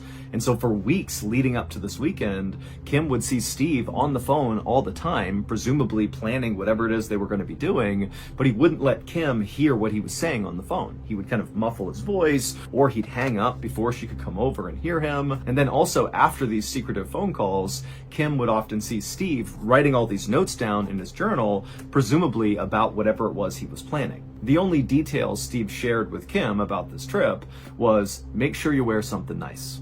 When the couple reached their car, Steve hopped in the driver's seat and Kim hopped in the passenger seat, and immediately, right after Steve had fired up the car, Kim turned to him and said, "Are you gonna tell me? You gonna tell me where we're going?" But Steve just grinned and said, "Nope, it's a surprise." Kim gave a theatrical sigh and sat back and feigned frustration, but inside, the way she was really feeling was just excited. This was so cool that Steve had put so much effort into whatever it is they were going to do, but also Kim was seeing her husband was really making a big effort to make her happy. And this was kind of new because lately their relationship had been really rocky. Kim and Steve had been married for 9 years by this point, and they were both very, very different people. Steve was a total homebody, kind of introverted, and Kim was the opposite. She was super extroverted and very social. But when they first met each other, it was actually their stark differences that brought them together. For Kim, when they met, she was in her early 20s, she had just dropped out of college, and her experience with men so far had been she would meet them at parties or bars, and at first it would seem like their relationship was great, but then invariably these guys would just kind of move on and break Kim's heart. But Steve was different. He was this huge guy, 6'4", massive football player, but he was totally a gentle giant. And as soon as he met Kim, Kim could tell this guy is different. He's treating her with respect, he's loyal to her, he really cares about her, and so they hit it off right away. And Kim very quickly became pregnant, at which point Steve asked her to marry him, and Kim didn't hesitate for a second. They were totally in love. And marriage to Steve had really been a stabilizing factor in Kim's life. She wound up going back to college and got her degree, which landed her a job as a surgical technician, which is what she did now. And Steve turned out to be just a fantastic father, and he wound up actually staying home with their daughter when she was a baby so Kim could go out and work. And Kim always thought it was funny when she would come home and she would see Steve standing in the doorway cradling this infant, but he's like this massive person, and so their baby looked like a toy. But unfortunately, over the last year, Kim had seen a change in Steve. He went from being a shy person, but a person who could go out and function in society, to a shy person who basically stopped going outside altogether. Steve basically refused to go out anywhere with Kim. He didn't want to talk to anyone. He didn't want to spend time with their friends or family. He just wanted to stay home and watch TV or hang out in the basement. I mean, it was pretty obvious he was depressed, but his introvertedness was becoming kind of stifling for Kim. And so Kim approached Steve and said, "You really need to go to therapy to get better here. I'll go with you. We can do couples therapy." But Steve refused. And so finally, right around this past New Year, Kim decided she had just had enough. She was totally unhappy. She did not feel like Steve was going to change. And so Kim told Steve that she wanted to get divorced. And when Steve heard that, he realized the gravity of this situation. He knew Kim was unhappy with him, but he did not know she was thinking about separating. And so Steve kind of broke down and begged Kim to give him another chance. Let him prove to her that he will change, that he wants this marriage to work. And Kim said, okay. And so that was how Steve wound up planning this very secret getaway on Valentine's Day. This trip was supposed to be the start of their new and improved marriage, and so Kim was really excited and optimistic about the future. After driving for about an hour and a half, Steve pulled off the highway and began following signs towards the Eastern Shore, which is a waterfront area of Maryland that's very beautiful, that was located about 70 miles away from Steve and Kim's home. After driving for a few minutes, Steve pulled into the parking lot of the Harbortown Golf Resort.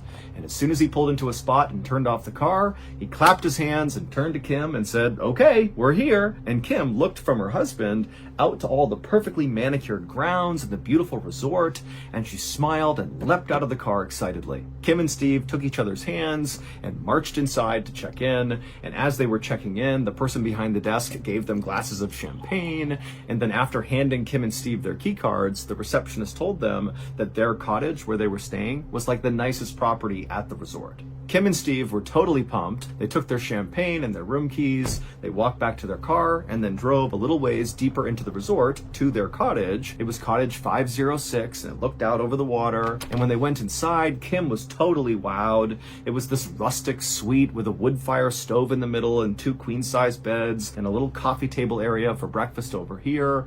It was perfect. And then when Kim actually walked into this cottage, she noticed there was a card sitting on a table, and it looked like a wedding invitation. Kim was confused and looked over at Steve, and Steve just smiled and said, "Go, check it out." And so Kim walked over and she grabbed the note and she began reading it, and as she did, she began to smile.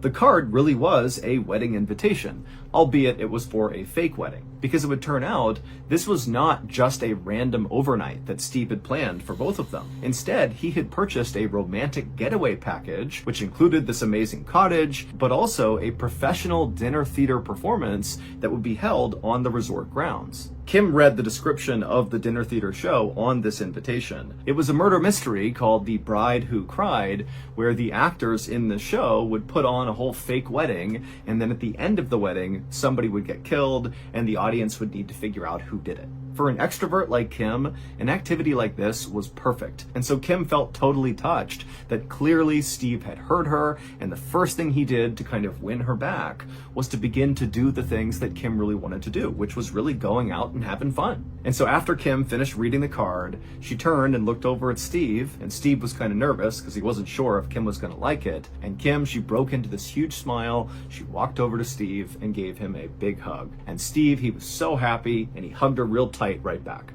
Kim and Steve would spend the next couple of hours sitting by their fire inside of their nice cottage, drinking their champagne and talking about the future and just telling stories and having a good time. And then around 7 p.m., Steve and Kim put on their nicest clothes and walked their way over to the area on the resort where this dinner theater was going to happen. It was in an event hall with a bunch of round tables set up for the audience. And so once Steve and Kim and the other audience members all took their seats, the actors and actresses came into the room, and they were all dressed in their wedding clothes. There was a bride and a groom and a wedding party, and the audience was instructed to participate in the wedding as if they were wedding guests. And so the audience all stood up, and they began kind of having this fake social hour of meeting all the wedding guests. And then Steve, Kim, and the audience members all took their seats, and they got ready to watch the drama unfold. And Kim, pretty much immediately, was totally absorbed in this performance. She was so enthusiastic, talking to the actors and talking to the other guests, and really pretending like she was part of the wedding. I mean, she was having a blast. The play itself was about a groom who was in the mafia, who was forcing his bride to marry him by threatening her family. The climax came when the groom stood up and gave a toast with his champagne. He took a sip and then fell down dead. Kim watched all of this with delight, but she kept looking over at Steve, hoping he too would be smiling and having a good time. But each time she looked at him, he was just kind of stone-faced and looking straight ahead, like he just didn't care or he was totally disinterested. And then a couple of times when Kim leaned over and said, "Hey, honey, who do you think did it? Who do you think the killer is?" Steve basically just completely ignored her. It was like she wasn't there and the play wasn't there. He was just totally zoned out. Eventually, Kim and a few other very enthusiastic audience members figured out the killer in the play was the bride's mother, who poisoned the groom, and then after this discovery was made, the play was over. As everyone got up from their seats and began to leave, Kim couldn't help but feel really annoyed with Steve because he was just so silent and not invested in this play. And it's like, we came all the way here. Why aren't you at least pretending to enjoy this? But Kim also thought, Steve put a ton of effort into this weekend. He's clearly trying. I'm not going to start a fight. I'm not going to bring it up. And so finally, Kim just said to Steve, "Hey, why don't we go to the bar and get a couple of drinks, bring them back to our cottage, and just hang out there for the night?" And when Steve heard this, he actually smiled and said, "Okay, great, let's do it." And by the time the couple got back to the front door of Cottage 506, they were holding hands again and laughing and telling stories, and they went inside and Steve put the beers down on the table, and then Kim said she was going to go in the bedroom and just quickly change into something more comfortable. And so Kim walked into the bedroom and shut the door, and Steve walked to the front door and turned the lock. 3 hours later, a man named Philip Parker, who was staying at the resort with his family, heard a commotion in the lobby, and he heard people saying there might be a fire at Cottage 506 and there could be somebody still inside. Philip immediately turned to his cousin who was with him, and the two of them bolted outside and just started running towards Cottage 506. And as soon as they got to a place where they could see the cottage from a distance, they could see black, oily smoke pouring out of the windows. When they got up to the burning cottage, Philip ran to the front door, but it was locked. He couldn't get inside. He screamed to see if anybody was in there, but there was no answer. And so Philip and the cousin ran around to the back of the cottage where there was a glass sliding door, and Philip, he tried to handle, but it was locked. At this point, the cousin said he was going to run back to the resort and get a fire extinguisher, and after the cousin ran off, Philip turned back towards the sliding glass door and realized it actually opened on both ends, and he had only checked one side and found that side to be locked, but on the other side, which he was now noticing, it was obviously unlocked because it was open just barely. And so Philip immediately opened it up and all the smoke began coming out, and so Philip dropped down to get a better look because down low the smoke had not fully settled. There was a bit of an air pocket right at the bottom of the floor, and so Philip got down and he looked inside, and for a second he couldn't quite see anything, but then he noticed in the middle of the bedroom, right inside this cottage, he could clearly see somebody's feet. Somebody was on the ground. And so Philip screamed that he was coming in, and then he opened the door the rest of the way, and he began low crawling into the bedroom. And as he did, he was hacking and coughing from all the smoke. And so finally, Philip reached this person, and he grabbed their foot, and he shook them to try to wake them up. But they weren't moving. But the fire was getting bigger and stronger. The smoke was getting thicker. Philip was really starting to panic and was worried that he too would get trapped in here. And so he just grabbed this person's leg and began pulling them. And it was really hard, but he finally got this person back to the door. He couldn't quite get them over that lip of where the sliding door was. But right then, Philip's cousin showed up, and the two of them were able to grab this person and get them out of the cottage. And this was the moment when Philip finally got a look at the person he was just dragging out, and it was immediately clear to him that this person was deceased. Their face was basically gone. It was completely burned away. In the days and weeks leading up to this weekend, Steve really was taking secret phone calls and writing notes down in his journal because he was planning something very special. But he was not the only one with plans for this weekend. Here's what police say happened after Kim and Steve got back to their cottage following the show, and Kim went into the bedroom to change, and Steve went to the front door and locked it. A couple of minutes later, Kim came out of the bedroom wearing something sexy, and she looked at Steve and smiled and said, "Come on, get in bed. I'll join you in a second." And so Steve's like, "Great, my plan is working. We're gonna reconnect here."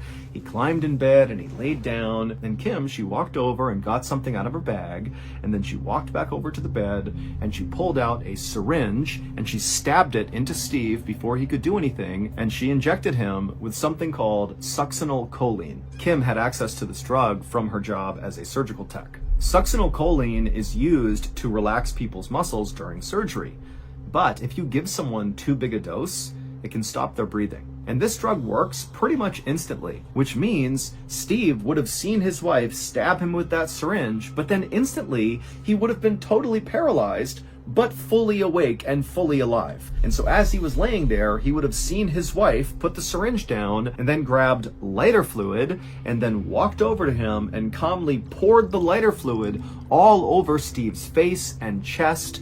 And then one of Steve's final images he likely saw before his lungs stopped working and he died was his wife striking a match and lighting him on fire. After lighting Steve on fire, Kim casually walked out the back sliding door. She shut it, leaving it open just a crack, and then she made her way to the resort lobby where she put on this big act about how her cottage was on fire and she thinks her husband was still inside. And Philip overheard Kim say that her husband might be inside the cottage, which is when he and his cousin jumped into action. They ran to the cottage and ultimately found Steve deceased inside of the cottage. Ultimately, Kim never intended to give Steve a second chance in their marriage. She was already having an affair with a much younger man who was in the Marines, and she was just done with Steve. And so as Steve began telling his friends and family how he was going to make a huge effort to save his marriage, Kim was going around to her friends and literally openly talking about how she wanted to murder her husband.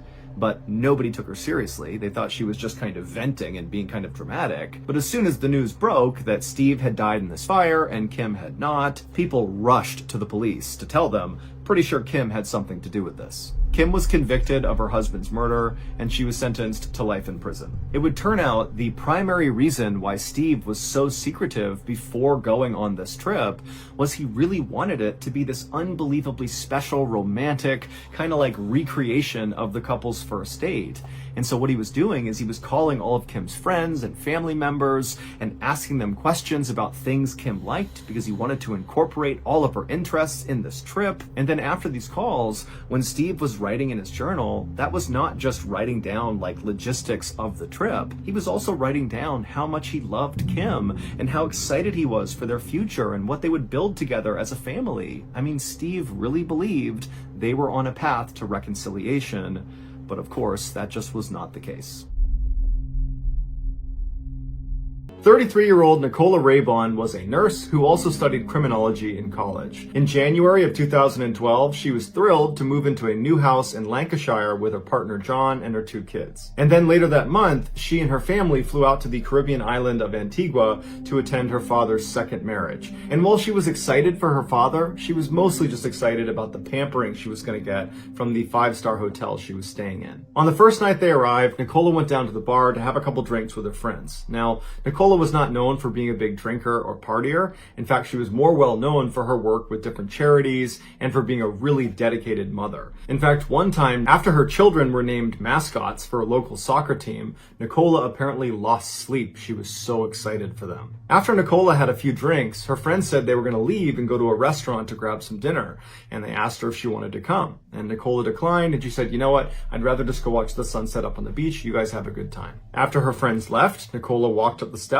onto the beach. She took her sandals off and took her phone out of her pocket, and she put them on a chair and she walked off. Later that night, Nicola's father was supposed to meet up with his daughter, but when he went to their meeting spot, she didn't show up. And so he walked around the hotel asking different guests if they had seen her, and no one seemed to know where she was, but that group of friends that had sat with her at the bar, he found them, and they said, oh yeah, she went on the beach to watch the sunset. And so Nicola's father actually smiled to himself because he thought, great, I can go on the beach, find my daughter, and finally have a chance to have, a one-on-one conversation with her, because ever since I got to Antigua, I've been surrounded by guests and I barely had a chance to talk to her. And so Nicola's father walks up to the beach and he looks around and he doesn't see his daughter, and it's starting to get dark, so he figures, you know what, I'll give her a call.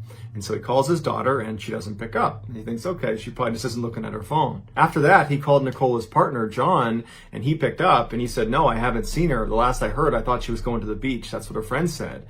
And Nicola's father said, yeah, that's where I am and I can't find her, but I'm sure she's somewhere. And so after he hung up with John, Nicola's father went back into the hotel and he asked Nicola's kids if they had seen her, and they said no. And so now, feeling a little bit concerned, Nicola's father rounds up a couple of guests to go help him look for his daughter. And so they go up on the beach, and one of them quickly discovers Nicola's cell phone and sandals sitting on that chair near the hotel. And so right away, it just seems like this is a big red flag. She's out on the beach. We don't know where she is. She doesn't have her phone. And so now Nicola's father is really worried, and he calls the police. Then at some point, as the search party moved farther and farther down the beach, they heard the sound of someone screaming in the distance. And it sounded like a woman, and Nicola's father said it sounded like his daughter. And so they all start running in the direction of the screaming, but it's so far away and it's so dark that they can't make out who it is or even where they are. And after they ran down the beach a ways, the screaming just stopped. And so they really couldn't figure out who it was. And so everyone's just stumped and overwhelmed by the situation. And for the rest of the night, they just continued to look around the beach, and they never found the screaming woman, and they never found Nicola. The next morning, when the police were still on the beach looking for Nicola and now looking in the hotel as well, the tide went out, and that's when they discovered Nicola. After she left the bar, Nicola did go up onto the beach to watch the sunset, and she did it by going down to the water and just walking along the water's edge. And so as she walked away from the resort, watching this beautiful sunset, she walked deeper and deeper into the water until she was almost waist deep. And at some point, she hit a patch of quicksand and sunk into it. And so she began screaming and yelling for help, but no one could hear her because she was so far away from the resort. And so for hours, she sat there as the tide slowly came in, and she was just pinned, waiting to drown. And then finally, when people realized she was missing and that search party was within earshot of her, it was too late. The water levels were already at her neck, and by the time they actually got up pretty close to her, the water had gone over her head and she drowned. It turned out the search party was basically right next to her, but by the time they got there, she was already underwater, so they couldn't see her. Growing up in Oklahoma, Blake Stanfield loved going out in the wilderness with his father, Neil. The pair were more like best friends than father and son, and they spent as much time together as they possibly could. But by the time Blake was in his 30s, he had become a medical doctor, and so he was really busy, and he was married, and he had a young kid, and so he didn't see his father very much. And then in 2003, when Blake was 38, he moved his family to Alaska, and so he really didn't see his father anymore. But shortly after moving, Blake had an idea. He wanted to surprise his dad on his 65th birthday with a rafting trip in Alaska. It was going to be this great way for the two to reconnect with each other. When he broke the news to his father, Neil was really touched by it and very excited, but at the same time, he was a little bit apprehensive, and he asked his son, are we going in a group? Is this going to be a guided rafting trip? And Blake said, oh no, that's the wrong way to do this. We will not have a good time if we go with a group. We're doing this alone.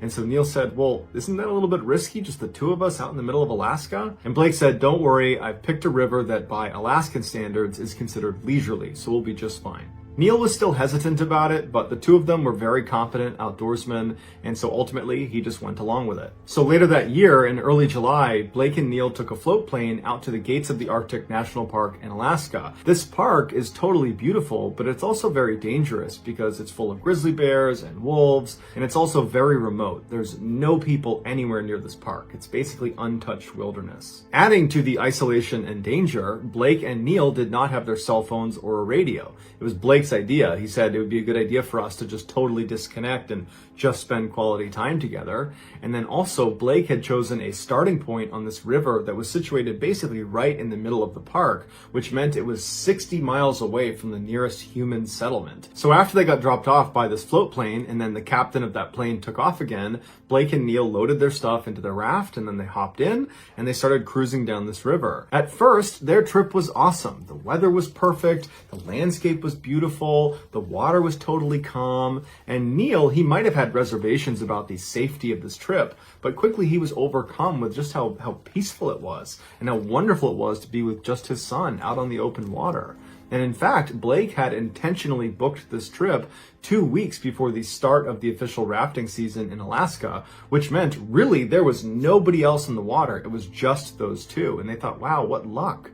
Except it turns out there's a very specific reason why the rafting season starts when it does in Alaska, because that's the earliest the ice melts in the river and it becomes safe to travel on. After 2 hours of peace and tranquility out on this river, Blake and Neil started to notice these large ice chunks in the water ahead of them, and they were easy enough to get around, but as they kept moving, the current was picking up and these ice chunks got bigger and bigger until they started being these huge sheets all across the edges of the river where there was only a narrow strip of water they could travel through.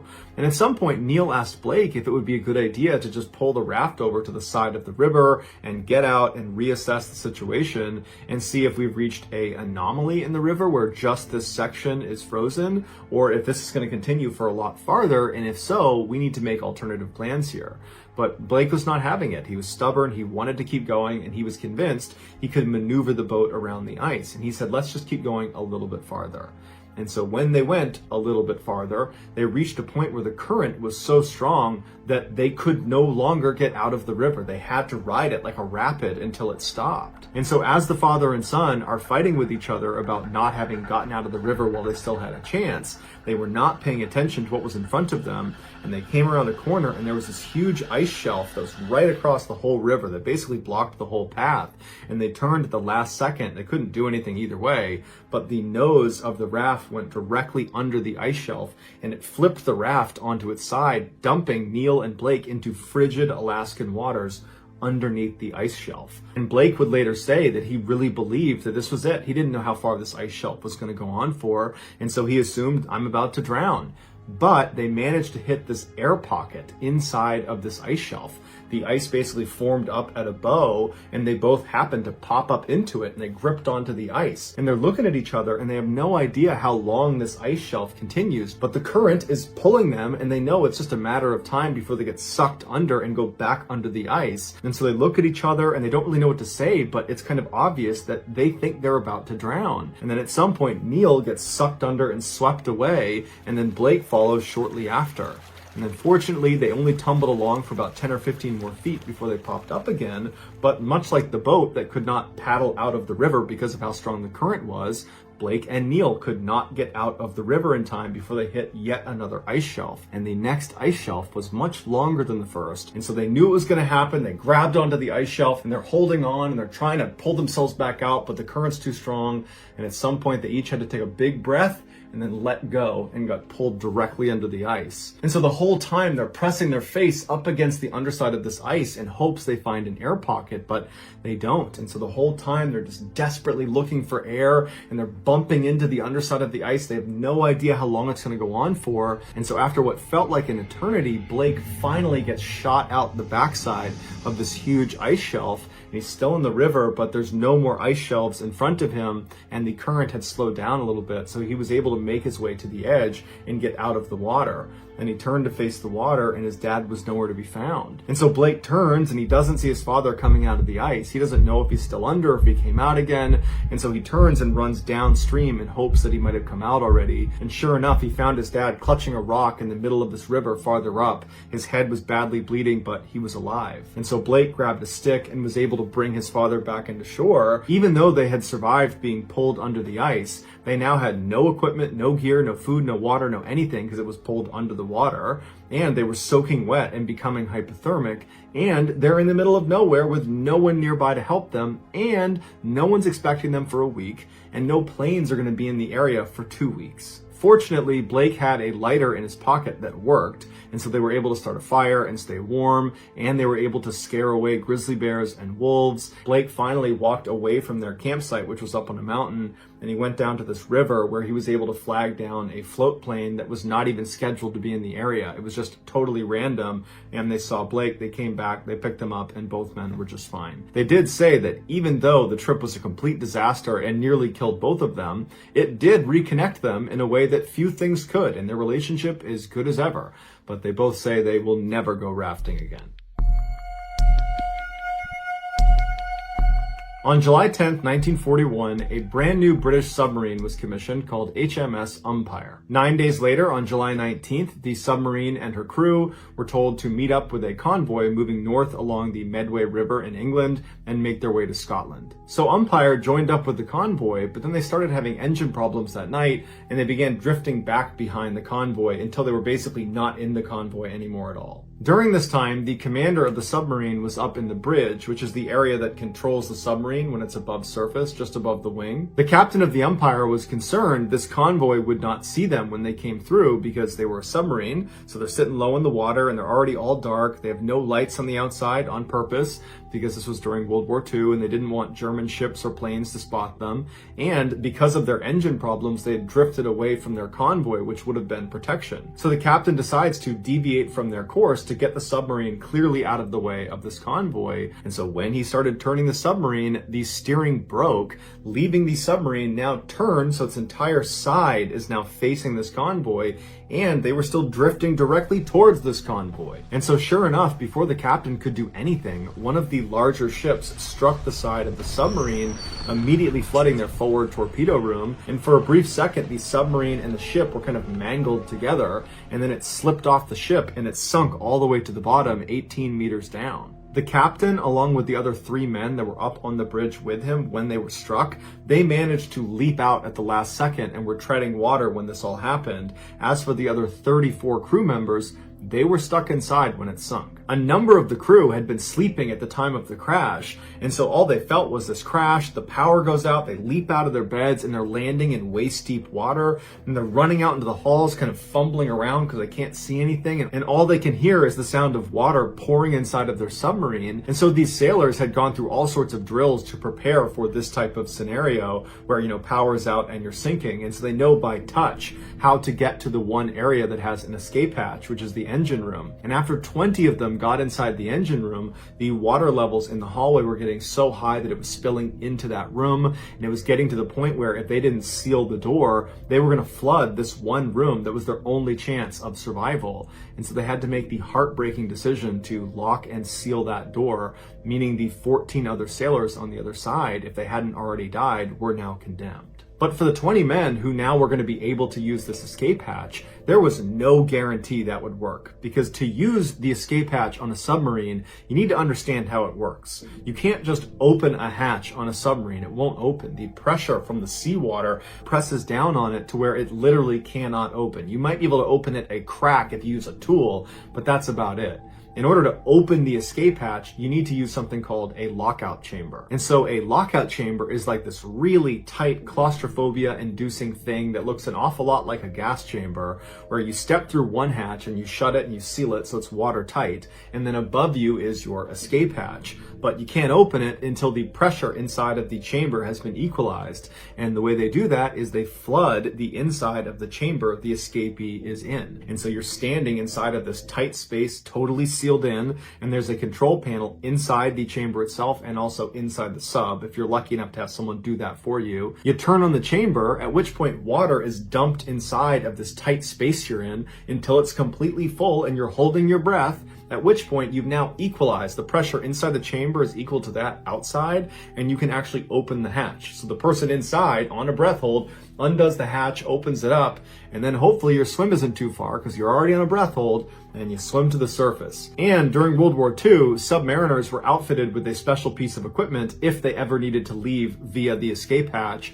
and it was their Davis escape gear, which is basically this life jacket that's uninflated, and when you manually activate it, it suddenly inflates, and so when you go through that hatch, you would activate it, and it would assist you to get to the surface. And so after those 20 sailors had decided to seal off the engine room, they immediately shifted focus and began getting guys into the escape hatch. And one of their most junior sailors, a guy by the name of Killian, said he would stay inside the room and operate the control panel so everybody else had the best chance of getting out of the escape hatch. And so sure enough, he put all 19 into the hatch and he got them out of the submarine. And then he, on his own, had to get in the hatch, seal it himself, and control the panel in total darkness, flood the space, open it up, and shoot to the surface. He would live, and he would be awarded the British Empire Medal for bravery. One junior officer named Edward Jones was one of the 14 men that did not get to the engine room before they sealed it off. And when he got there and realized the situation, he turned around and looked down the hall, and there were only 3 other men that were standing there. And he didn't know how many had made it in the engine room. He figured this was the only 4 that had not made the cut.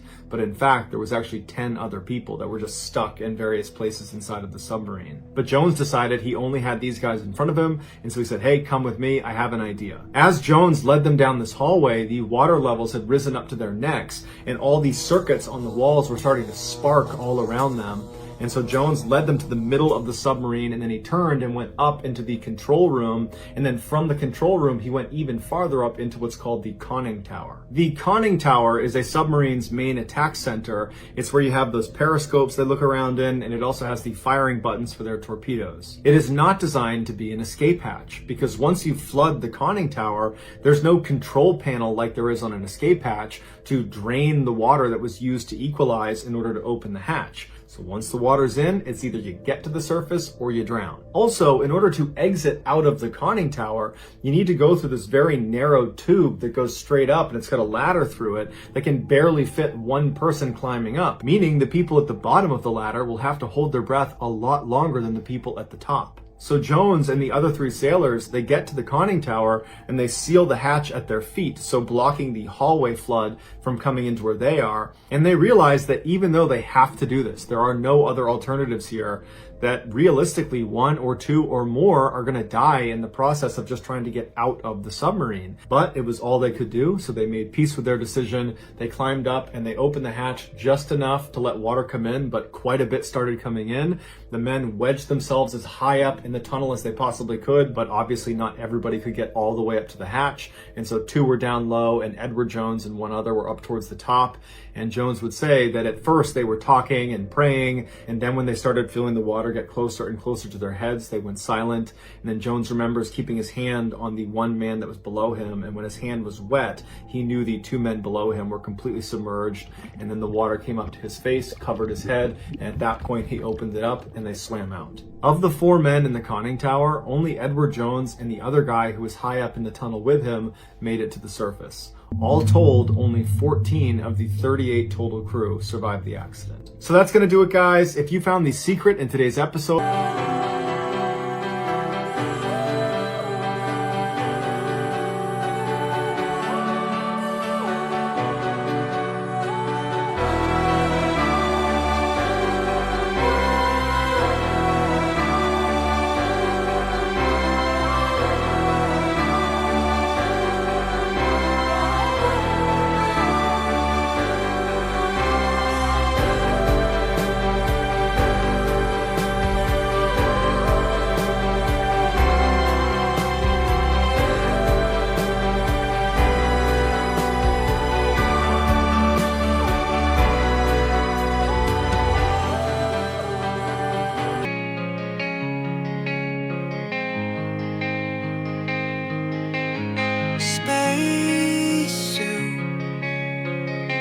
perfect insulation for me, keeps out all my painful memories like 3 thick coats of outer armor. Lost in orbit, slaving over small talk. I'm on pause.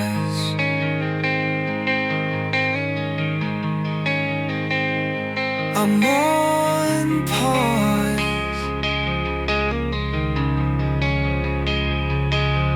Let us know in the comments what it is and where you found it, so give us the timestamp, and if you're the first to do that, we'll pin you at the top of the comments section. If you enjoyed today's video and you haven't done this already, please tell the like button to deepen the defensive trench around OP Rock, and you can tell them that in exchange for their work, they can keep any of the artifacts they dig up out of the ground. Also, please subscribe to our channel and turn on all notifications so you don't miss any of our weekly 3, 4, even 5 video uploads. If you want to get in touch